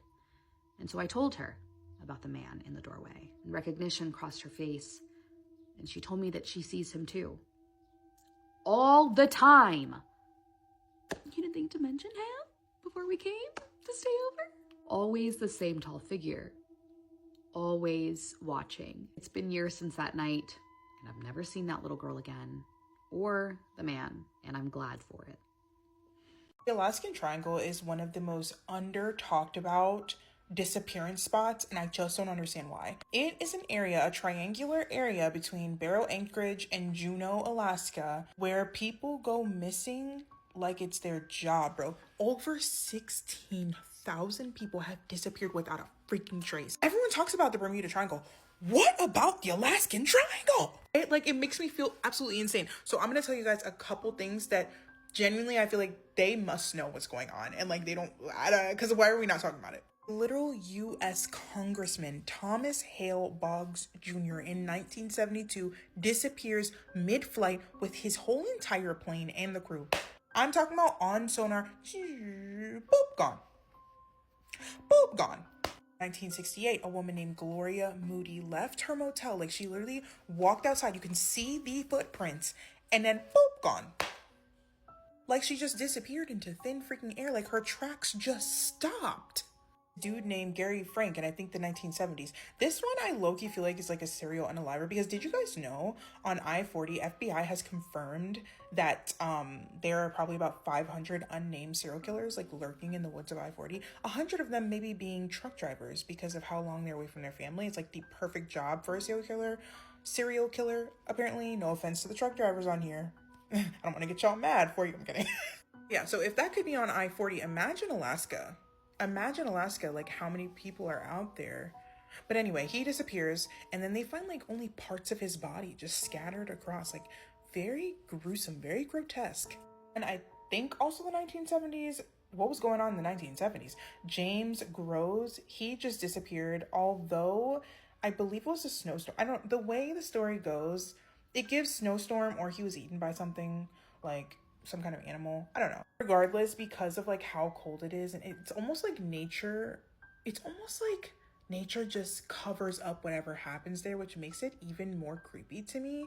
Because imagine how many things have actually happened that have just been like blown over by snow and snowstorms and like, you know? Anyway, Alaskan Triangle, absolutely insane. Like that's not even scratching the surface. Like that's literally not even scratching the surface. So if you guys want me to dive deeper into it, part 2, let me know. Oh, and as always, make sure you like and follow. Okay, so I just came across this little story. This guy named Larry explained something that happened to him twice in his life, and it makes no freaking sense, and I need to know your thoughts. It's a little mini creepy story time. So he says when he was about 19 years old, he and his girlfriend were hanging out in his bedroom. Nothing out of the ordinary, just chilling.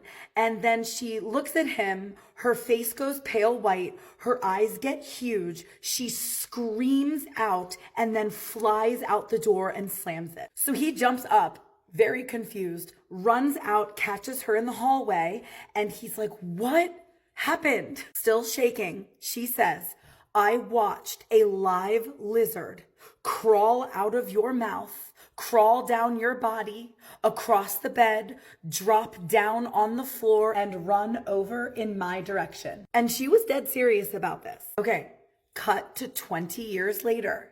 He is now in a different house with his current girlfriend. Different girl, different town, different house. He says the identical situation happened with this girlfriend. She runs out of the room screaming. He stops her to ask what's wrong. She says she saw a live lizard run out of his mouth and across the floor towards her. Like, what even is this? I need to know your thoughts. Like, what do I even categorize this as? Anyway, drop them in the comments. And as always, if you have a creepy story of your own, I gotta hear it. And if you're new here, you gotta follow for more creepy story time. Want to get creeped out? Have you ever heard of the possession of Anna Ecklund? All of the information we have on the exorcism comes from eyewitness accounts and the notes from Father Theo. Anna's put inside a room with nothing inside it except for a bed. Father Theo again has the second priest, Father Steiger, with him and some other nuns. As soon as Father Theo starts praying, Anna passes out. When Father Theo invokes the Father, the Son, and the Holy Spirit, Anna is catapulted towards the ceiling. Oh my God. Flies across the room and winds up on the wall above the door, literally like a bug on the wall is how they described it, that is exactly what you picture. No, literally. That's crazy. The nuns have to pull her down off the wall, which also that's a terrible job. Poor nuns. Yeah, why did they have to do it? They pull her onto the bed, and as the exorcism continues, Anna is screaming, writhing, moaning. She's making terrifying sounds, screaming in multiple different voices, which I don't like. Here's the weird part. Her lips closed, her mouth shut. All of these noises are coming from her, but her mouth is closed. I don't like it. She eventually starts spitting, vomiting, and defecating, but the amount of fluids coming from her is just not physically possible, let alone for a woman of her size. Oh, God. Some sources say she also vomited things up that she never ate, like macaroni noodles and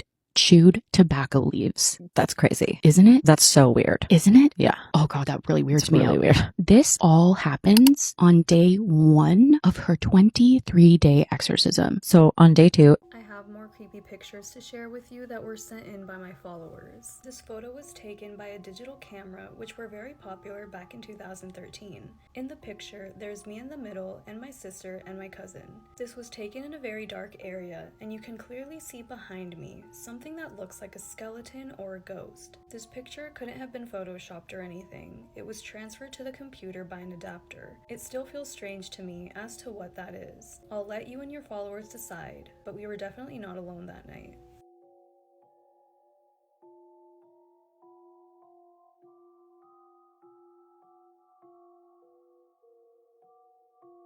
My mom and I were in her room early one morning, and I took her some coffee. She was telling me a story about how one of her friends had messed her hand up, and we were laughing and joking around. I told her to hold up her hand again because it looked like her hand was actually broken, so she did, and I took the picture. But if you look closely in the mirror, something is sitting up on the bed. Her and I were the only two up and the only two in the house that day.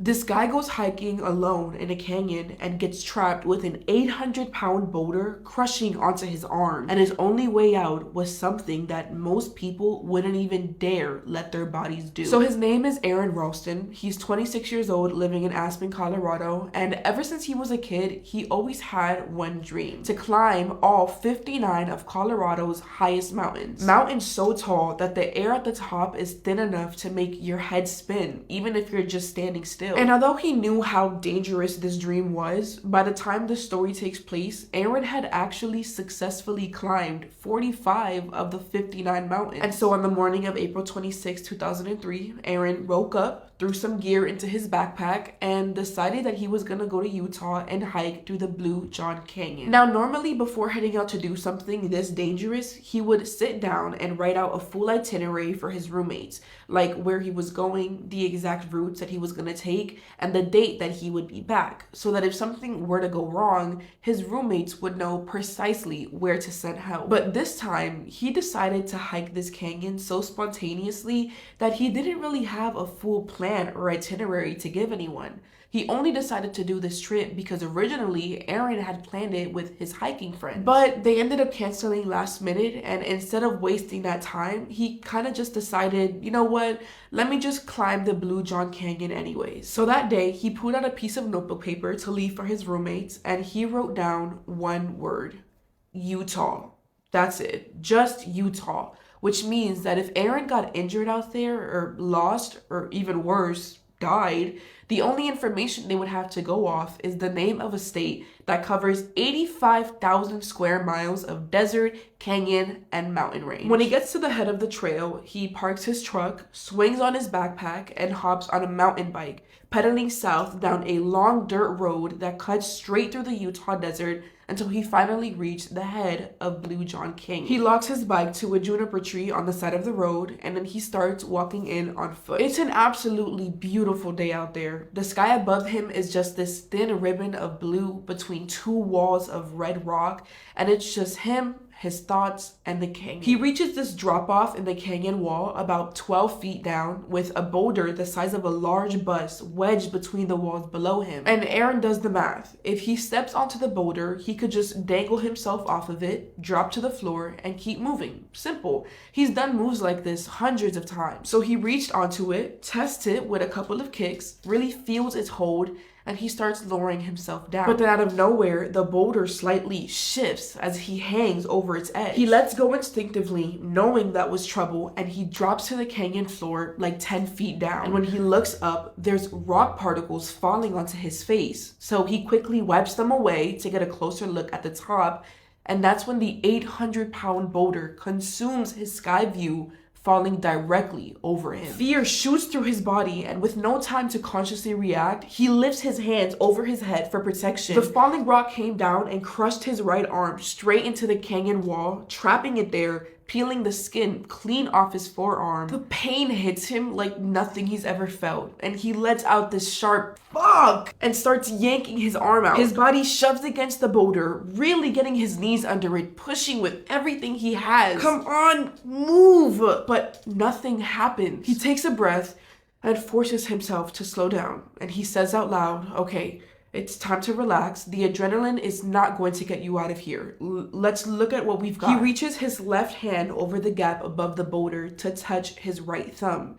And he can't feel it at all. He can't feel any of his hand. And his fingers, when he grabs them, he notices that they're crooked sideways in an unnatural type of way. And so his brain just starts going at itself. Like, how did this happen? How did you let this happen? Your hand is crushed. It's trapped between the boulder. There's nothing you can do. But then he snaps himself out of it saying, no, shut up. That's not helpful. Because right now, his arm isn't even the biggest problem. He's currently in the middle of the desert where nobody knows where he is. There's no cell service to call for help. And worst of all, he has no water. No way of keeping himself alive for God knows how long. So he starts doing the math in his head. He's like, okay, the average survival time in the desert is 2, maybe 3 days. Even less if you're out here sweating in 100-degree heat. And just his luck, he's already out here sweating in 100-degree heat. So he comes to the realization that if he doesn't find a way out of here within the next day, he will die out here. So he starts running through all of his options. He can try to chip the rock around his hand with his multi-tool, hoping that it'll loosen the rock and he can wiggle his hand out. He can try to rig some type of anchor system above him and lift the boulder off. Or, and he pushes this one to the back of his mind, he can amputate his arm. He goes with the first option. He pulls out his multi-tool, unfolds the blade, and starts sawing into the boulder, trying to chip away as much rock as possible.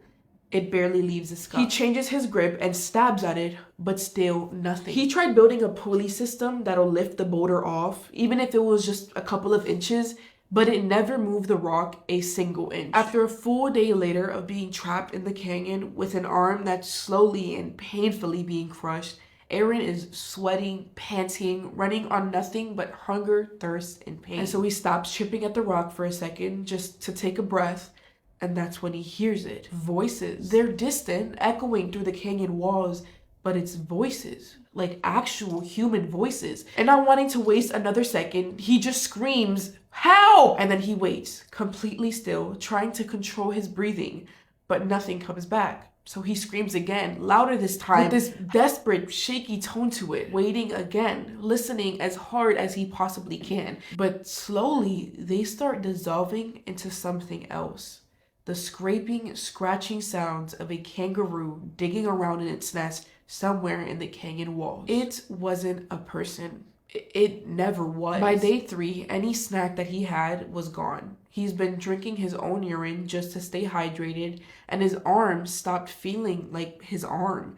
And somewhere in those quiet hours, sitting alone in that canyon with nothing but his own breathing, it really starts to settle in.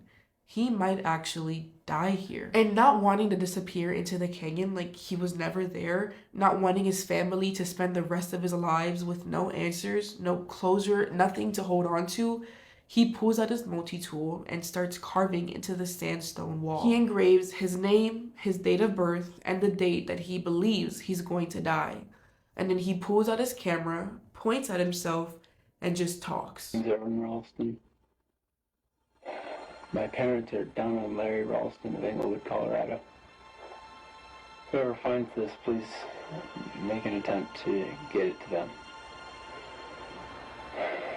Be sure of it. I would appreciate it. And then he just waited for the night to take him, fully expecting that he will be sent to a place where his arm will no longer be in pain. But it doesn't. Instead, somewhere in the darkness, as his body starts to give out and his eyelids can't hold itself open anymore, he has a dream. And in that dream, he sees a little boy, maybe 3 years old, running towards him across this beautiful sunlit floor. And he reaches down and scoops him up with his left arm, because in this dream, his right arm isn't there. And he just gets this overwhelming feeling that this little boy is his son.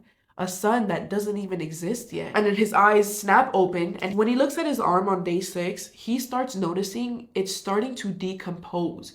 It's giving off this smell in the air, a smell of dead carcass. and something inside of him just snaps. He starts yanking at his arm, trying to rip it free, like he's just trying to tear himself away from it because he doesn't want it anymore. It's not part of him. It's rotting. It's dead, and he wants it gone. And he looks down at his multi-tool, the same little cheap blade that couldn't even leave a mark on the boulder, and he starts thinking, if he twists his arms against the rock at just the right angle with enough force, then he could snap his bones and cut through whatever's left. So he does it. He takes a breath, positions his arm, and he twists in half and feels both of his bones snap. He picks up the blade again, cutting through tissue, through tendon, using tubing as a tourniquet, saving the major arteries for last so that he doesn't bleed out before he's done. It takes about an hour to do all of this. And I'm not going to try to sit here and explain to you what an hour of that felt like. I don't think there's words for it, honestly, but he gets through it. And when he's done, he pulls himself free. He climbs out of that slot canyon, rigs an anchor at the top, and rappels 65 feet down the other side.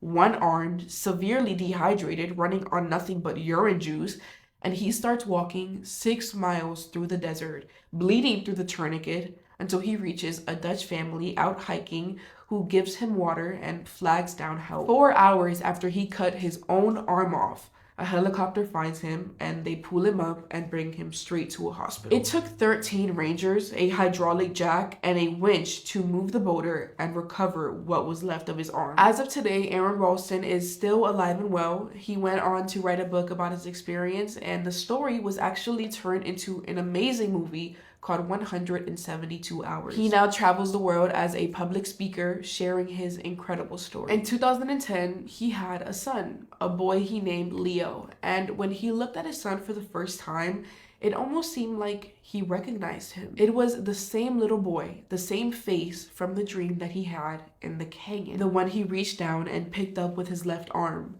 The one who had made him decide that he wasn't done yet. What a beautiful ending. That is all that I have for today, you guys. I love you. Thank you for sticking with me through this story. Mwah. Group hug.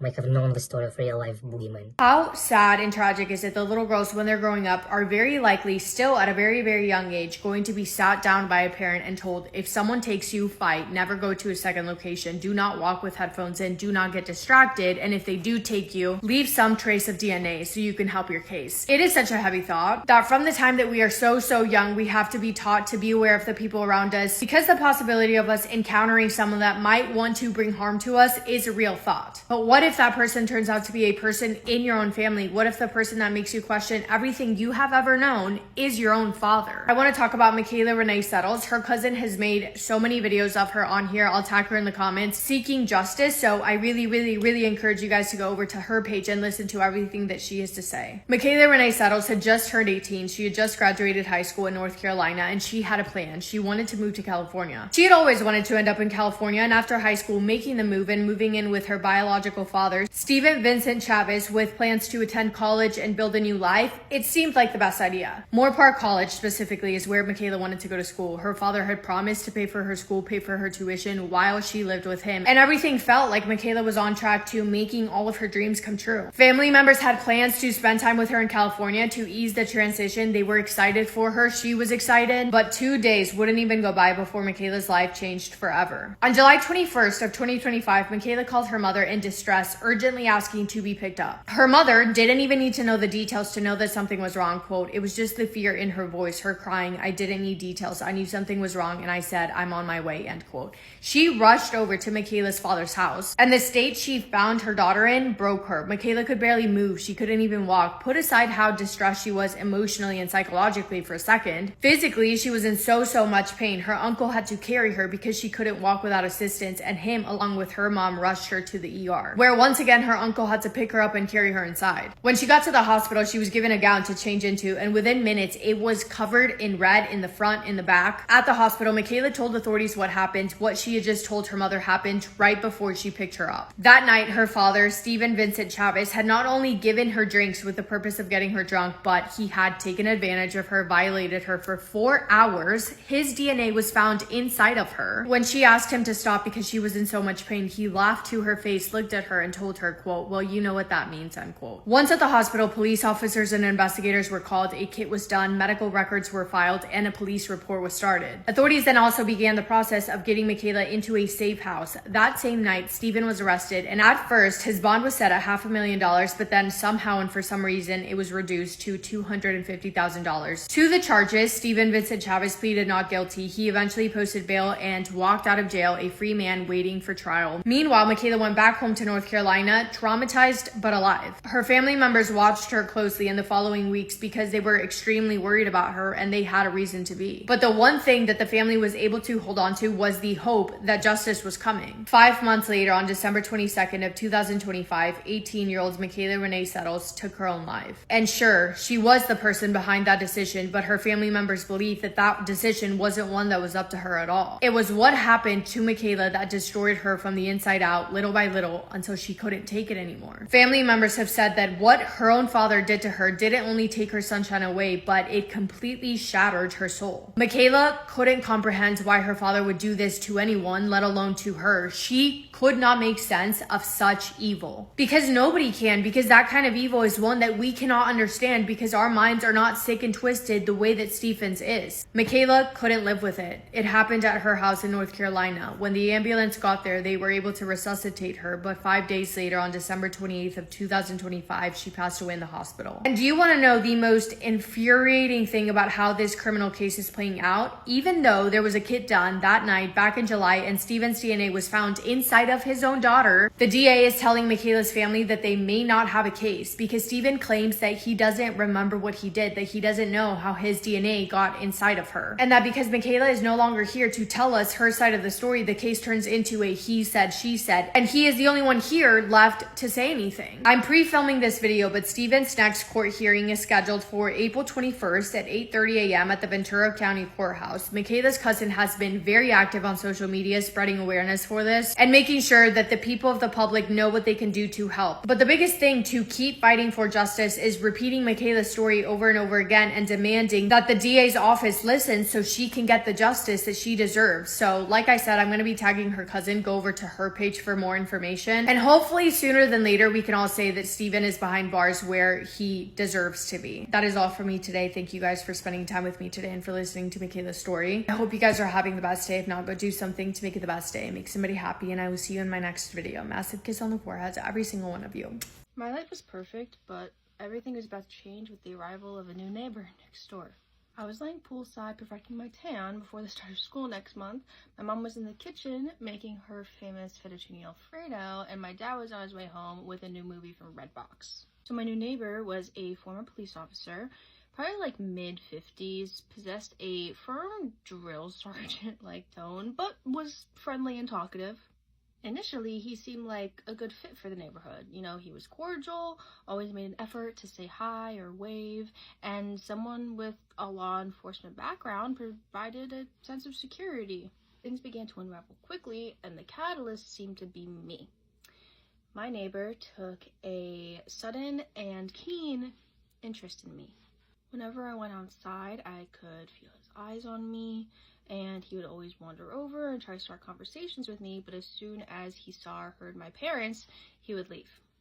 He asked me if I had any social media accounts, and when I lied and said no, he asked me if he could take a picture of me and quickly took a little snapshot before I could even reply.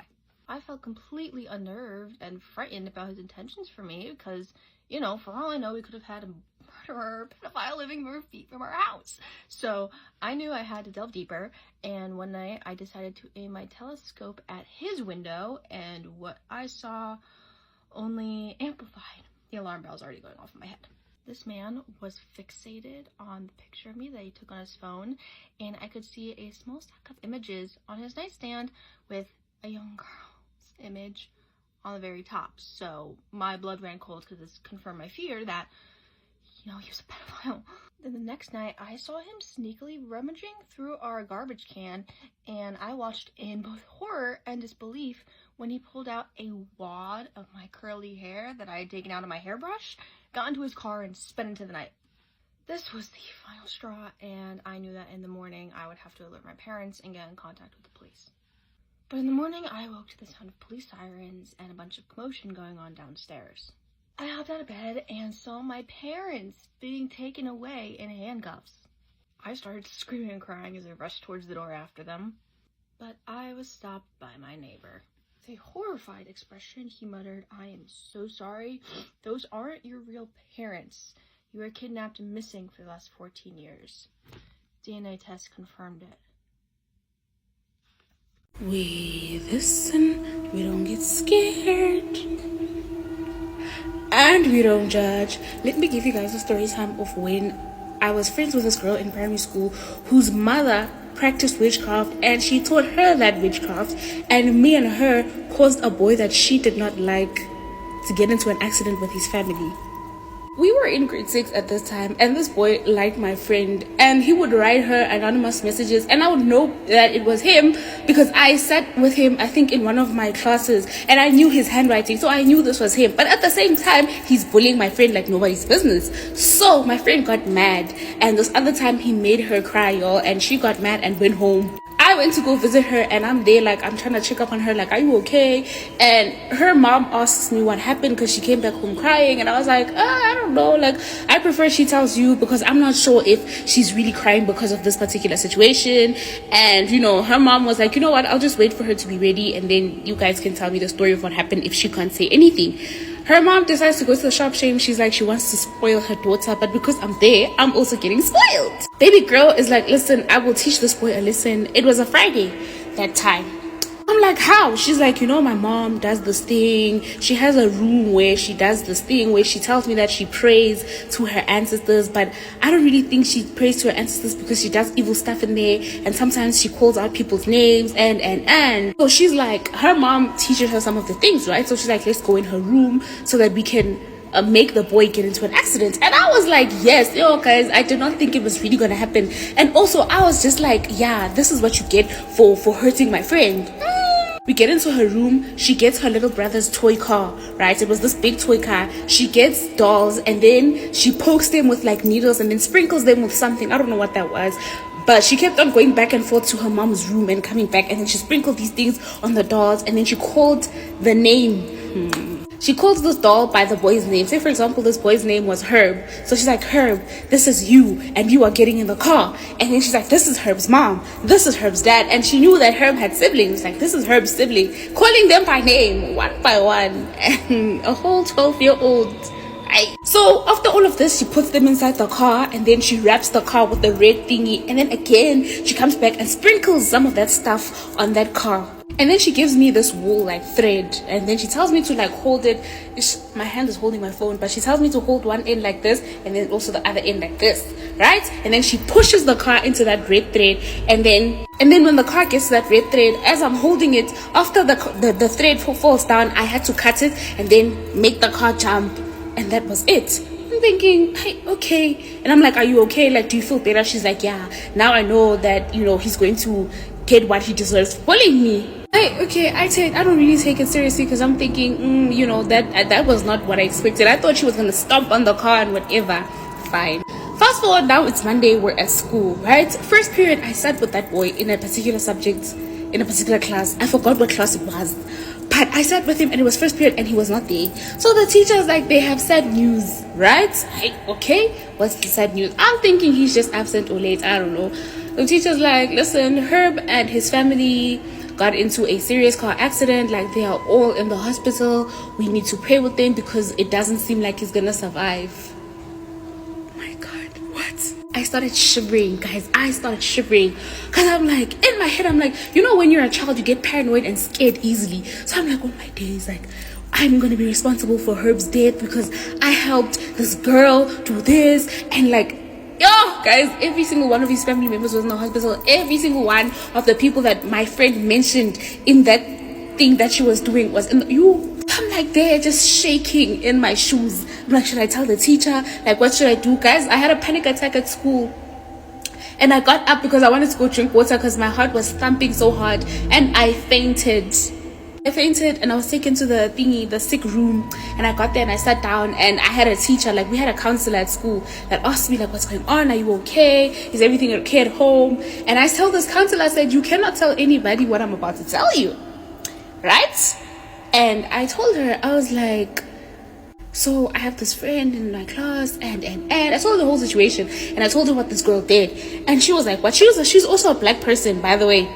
So she's like, what? Like, really? What did she say? I'm like, I don't know, but this is what she did. I didn't know it was gonna really happen, and I'm starting to get scared because I feel like I'm also part of the reason why these people are in the hospital. So baby girl calls my mom. They call my mom to school, and she tells me, so it's just the three of us in the room, nobody else. She calls my mom to school, and they tell me to narrate what I said to her to my mom, right? I tell my mom the story, and she asks me, who is so-and-so's mother? And I tell her, and she's like, I know so-and-so's mom. She's like, so-and-so's mom comes from a family where they grew up in the same village back in wherever they come from. And she's like, so-and-so's mom, no, so-and-so's mother's mother, so-and-so's grandmother was a known witch. Like, she was known that girl does not play. People never wanted to be friends with so-and-so because so-and-so was the type of person that you be friends with her and you turn your back on her and your things just start going down like nobody's business.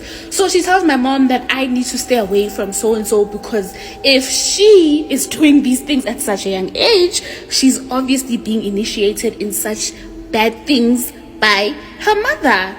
She's like, what we did was a magic spell, and I should never like sit with her ever again or go to her house. Like, it should end here at school or whatever, and I should not necessarily cut her off, but you know, I should just make sure that I keep the distance between us. And also, like, the following year, my mom, because we're about to do grade 7, this lady told my mom that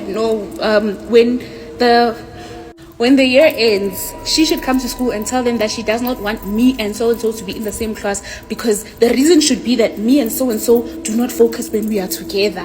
Do you understand? She should stand on business and what she wants will happen. And after that, like, I felt so much better because the counselor was like, I'm not going to tell anybody what you told me, you know. And my mom when after school, my mom did take me somewhere. I don't know what these people said. They said, no, she doesn't really mean any harm as yet because she's still young, but I need to keep my distance. So it was so sad, y'all, because at school I stopped hanging out with her, and she would ask me, like, did she do something? Did she do anything wrong? Is it because of what happened to her? But I was like, no, like, it's nothing like that. Because sometimes she'd offer me her food and I'd be like, queen, nope, I'm good. But to be honest, as a child, I'm not gonna lie, children forget easily, and I forgot easily. You know, me and her started being friends again, and I started going to visit her house, and I was eating her food, you know, like, just standard procedure. But the following year, me and her stopped being friends because we were separated. Like, I was not in the same class as her, and that's just how we stopped being friends. But as for Herb and his family, they did make a recovery, but the recovery was slow and steady. And I remember I went to this other traditional healer, and I did ask about this girl, because you know how traditional healers are at the end. They ask you if you need clarity on something or you want to ask. And I was like, there's this boy that I used to be in school with named Herb, and he's just making a slow recovery. I just want to know that, is he going to be fine? Because I feel like I'm part of the reason as to what happened to him. And the lady assured me, she's like, no, it's not your fault, but you know, the reason why they're having a slow recovery is because your friend is still dealing with them. So she's still there with her mom cooking their things so that they basically don't make it because they're trying to punish them.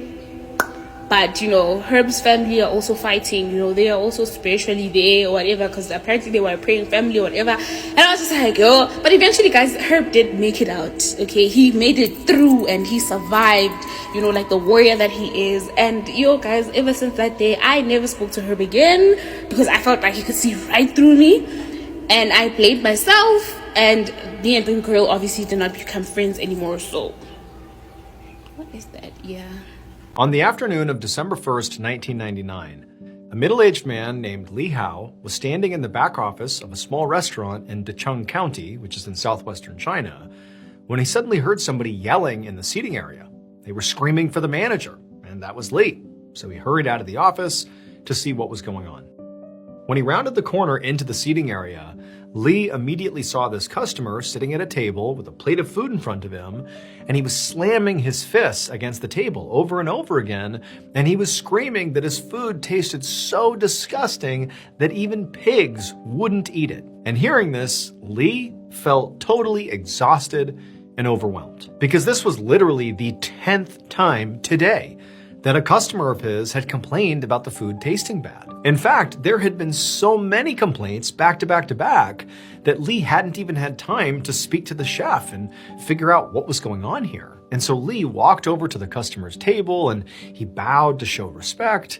And then he said he was so sorry for the inconvenience and told the man that his meal was on the house. When the door slammed shut behind him, Lee kind of just looked around the restaurant and he realized that his normally very busy restaurant was actually now completely deserted. And so Lee was totally frustrated and he just turned around, he marched to the back of the restaurant and he flung open the door that led to the kitchen.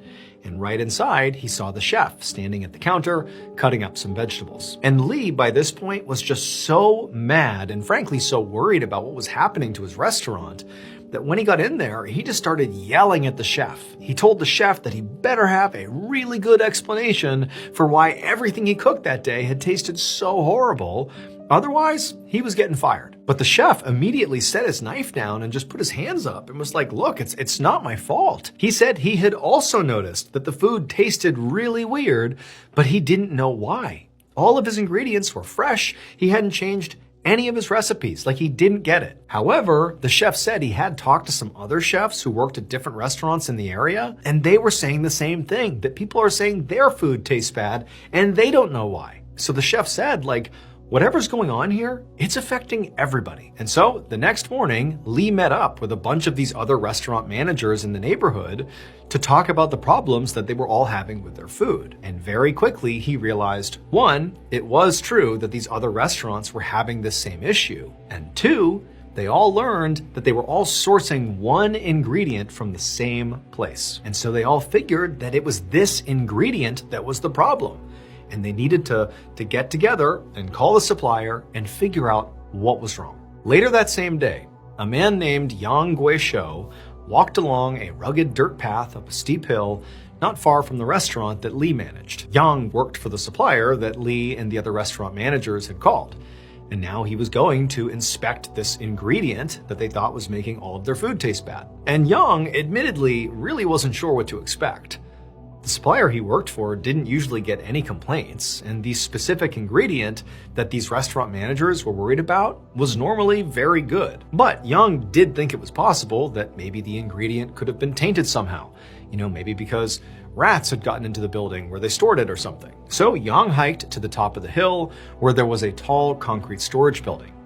He climbed up a rusty metal ladder to the top of the building and then opened up a door and went inside. It was dark inside, which he expected, so he pulled out his flashlight and he turned it on. And he sort of expected to maybe see some rats, but when he looked around, he didn't see any.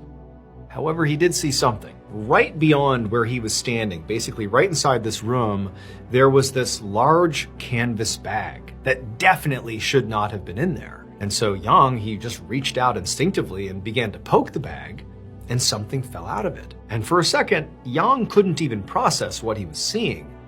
But then all at once, he understood, and suddenly everything made sense. He scrambled out of the building, went down the ladder, and ran to go call the police. It would turn out the ingredient that all the restaurants had in common was their water. And so when Yang went into the water tower and saw that canvas bag, well, what came rolling out of it was a decomposing human head, which meant for 2 full weeks, every restaurant nearby had been cooking their food with water that was tainted by a rotting corpse. The police would later determine that the body belonged to a man from another town who had been robbed and killed by 3 members of an organized crime group. Those 3 men were found, they were arrested, found guilty, and sentenced to death. Have you guys seen that video that's going around? I know, it's crazy, right? But before I show you the video of this little girl who actually freaked out when her parents took her to the Great Roof Loft, they rented a room there, and as soon as they opened the door, that little baby lost her mind. Before I show you the video, let me tell you something about hotels, okay? Most of them, if not all, are haunted, are full of demons, spirits, ghosts, whatever horrible and bad entity that you can think of. Most of them actually reside in hotels. So here's the video. You guys let me know what you think.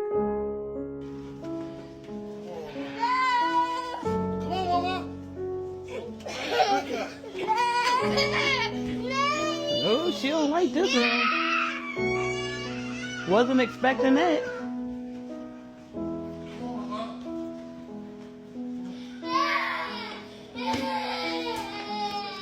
Dang, Big Mama. Is there something in here? We rebuke it, Kai Kai. We rebuke it. She said, Yeah. Yeah. It's shit on the toilet. That's where you and Dad sleeping? Mm-hmm. Good.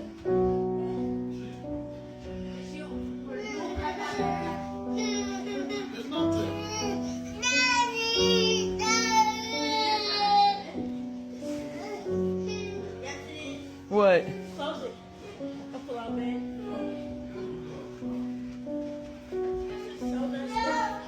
You welcome. I hope y'all like it. I hope y'all got some energy because listen. So now that you all watched the video, and I'm pretty sure you've seen it other places, a lot of creators actually talking about it. Like I said, most hotels, or if not all, are haunted. I've had my share of experience with a haunted hotel before, and I can tell you, it is very scary. I knew immediately what that baby was going through. When she opened her eye, they opened that door, and then she's seen what's going on there. And only later on that we'll know the full detail of what that baby saw. But for now, I'm only gonna go by what I actually experienced in hotels. I'm telling y'all. And then it's not just one activity going in there. It's a hotel. So that means like a lot of souls, a lot of energy have been in that one place.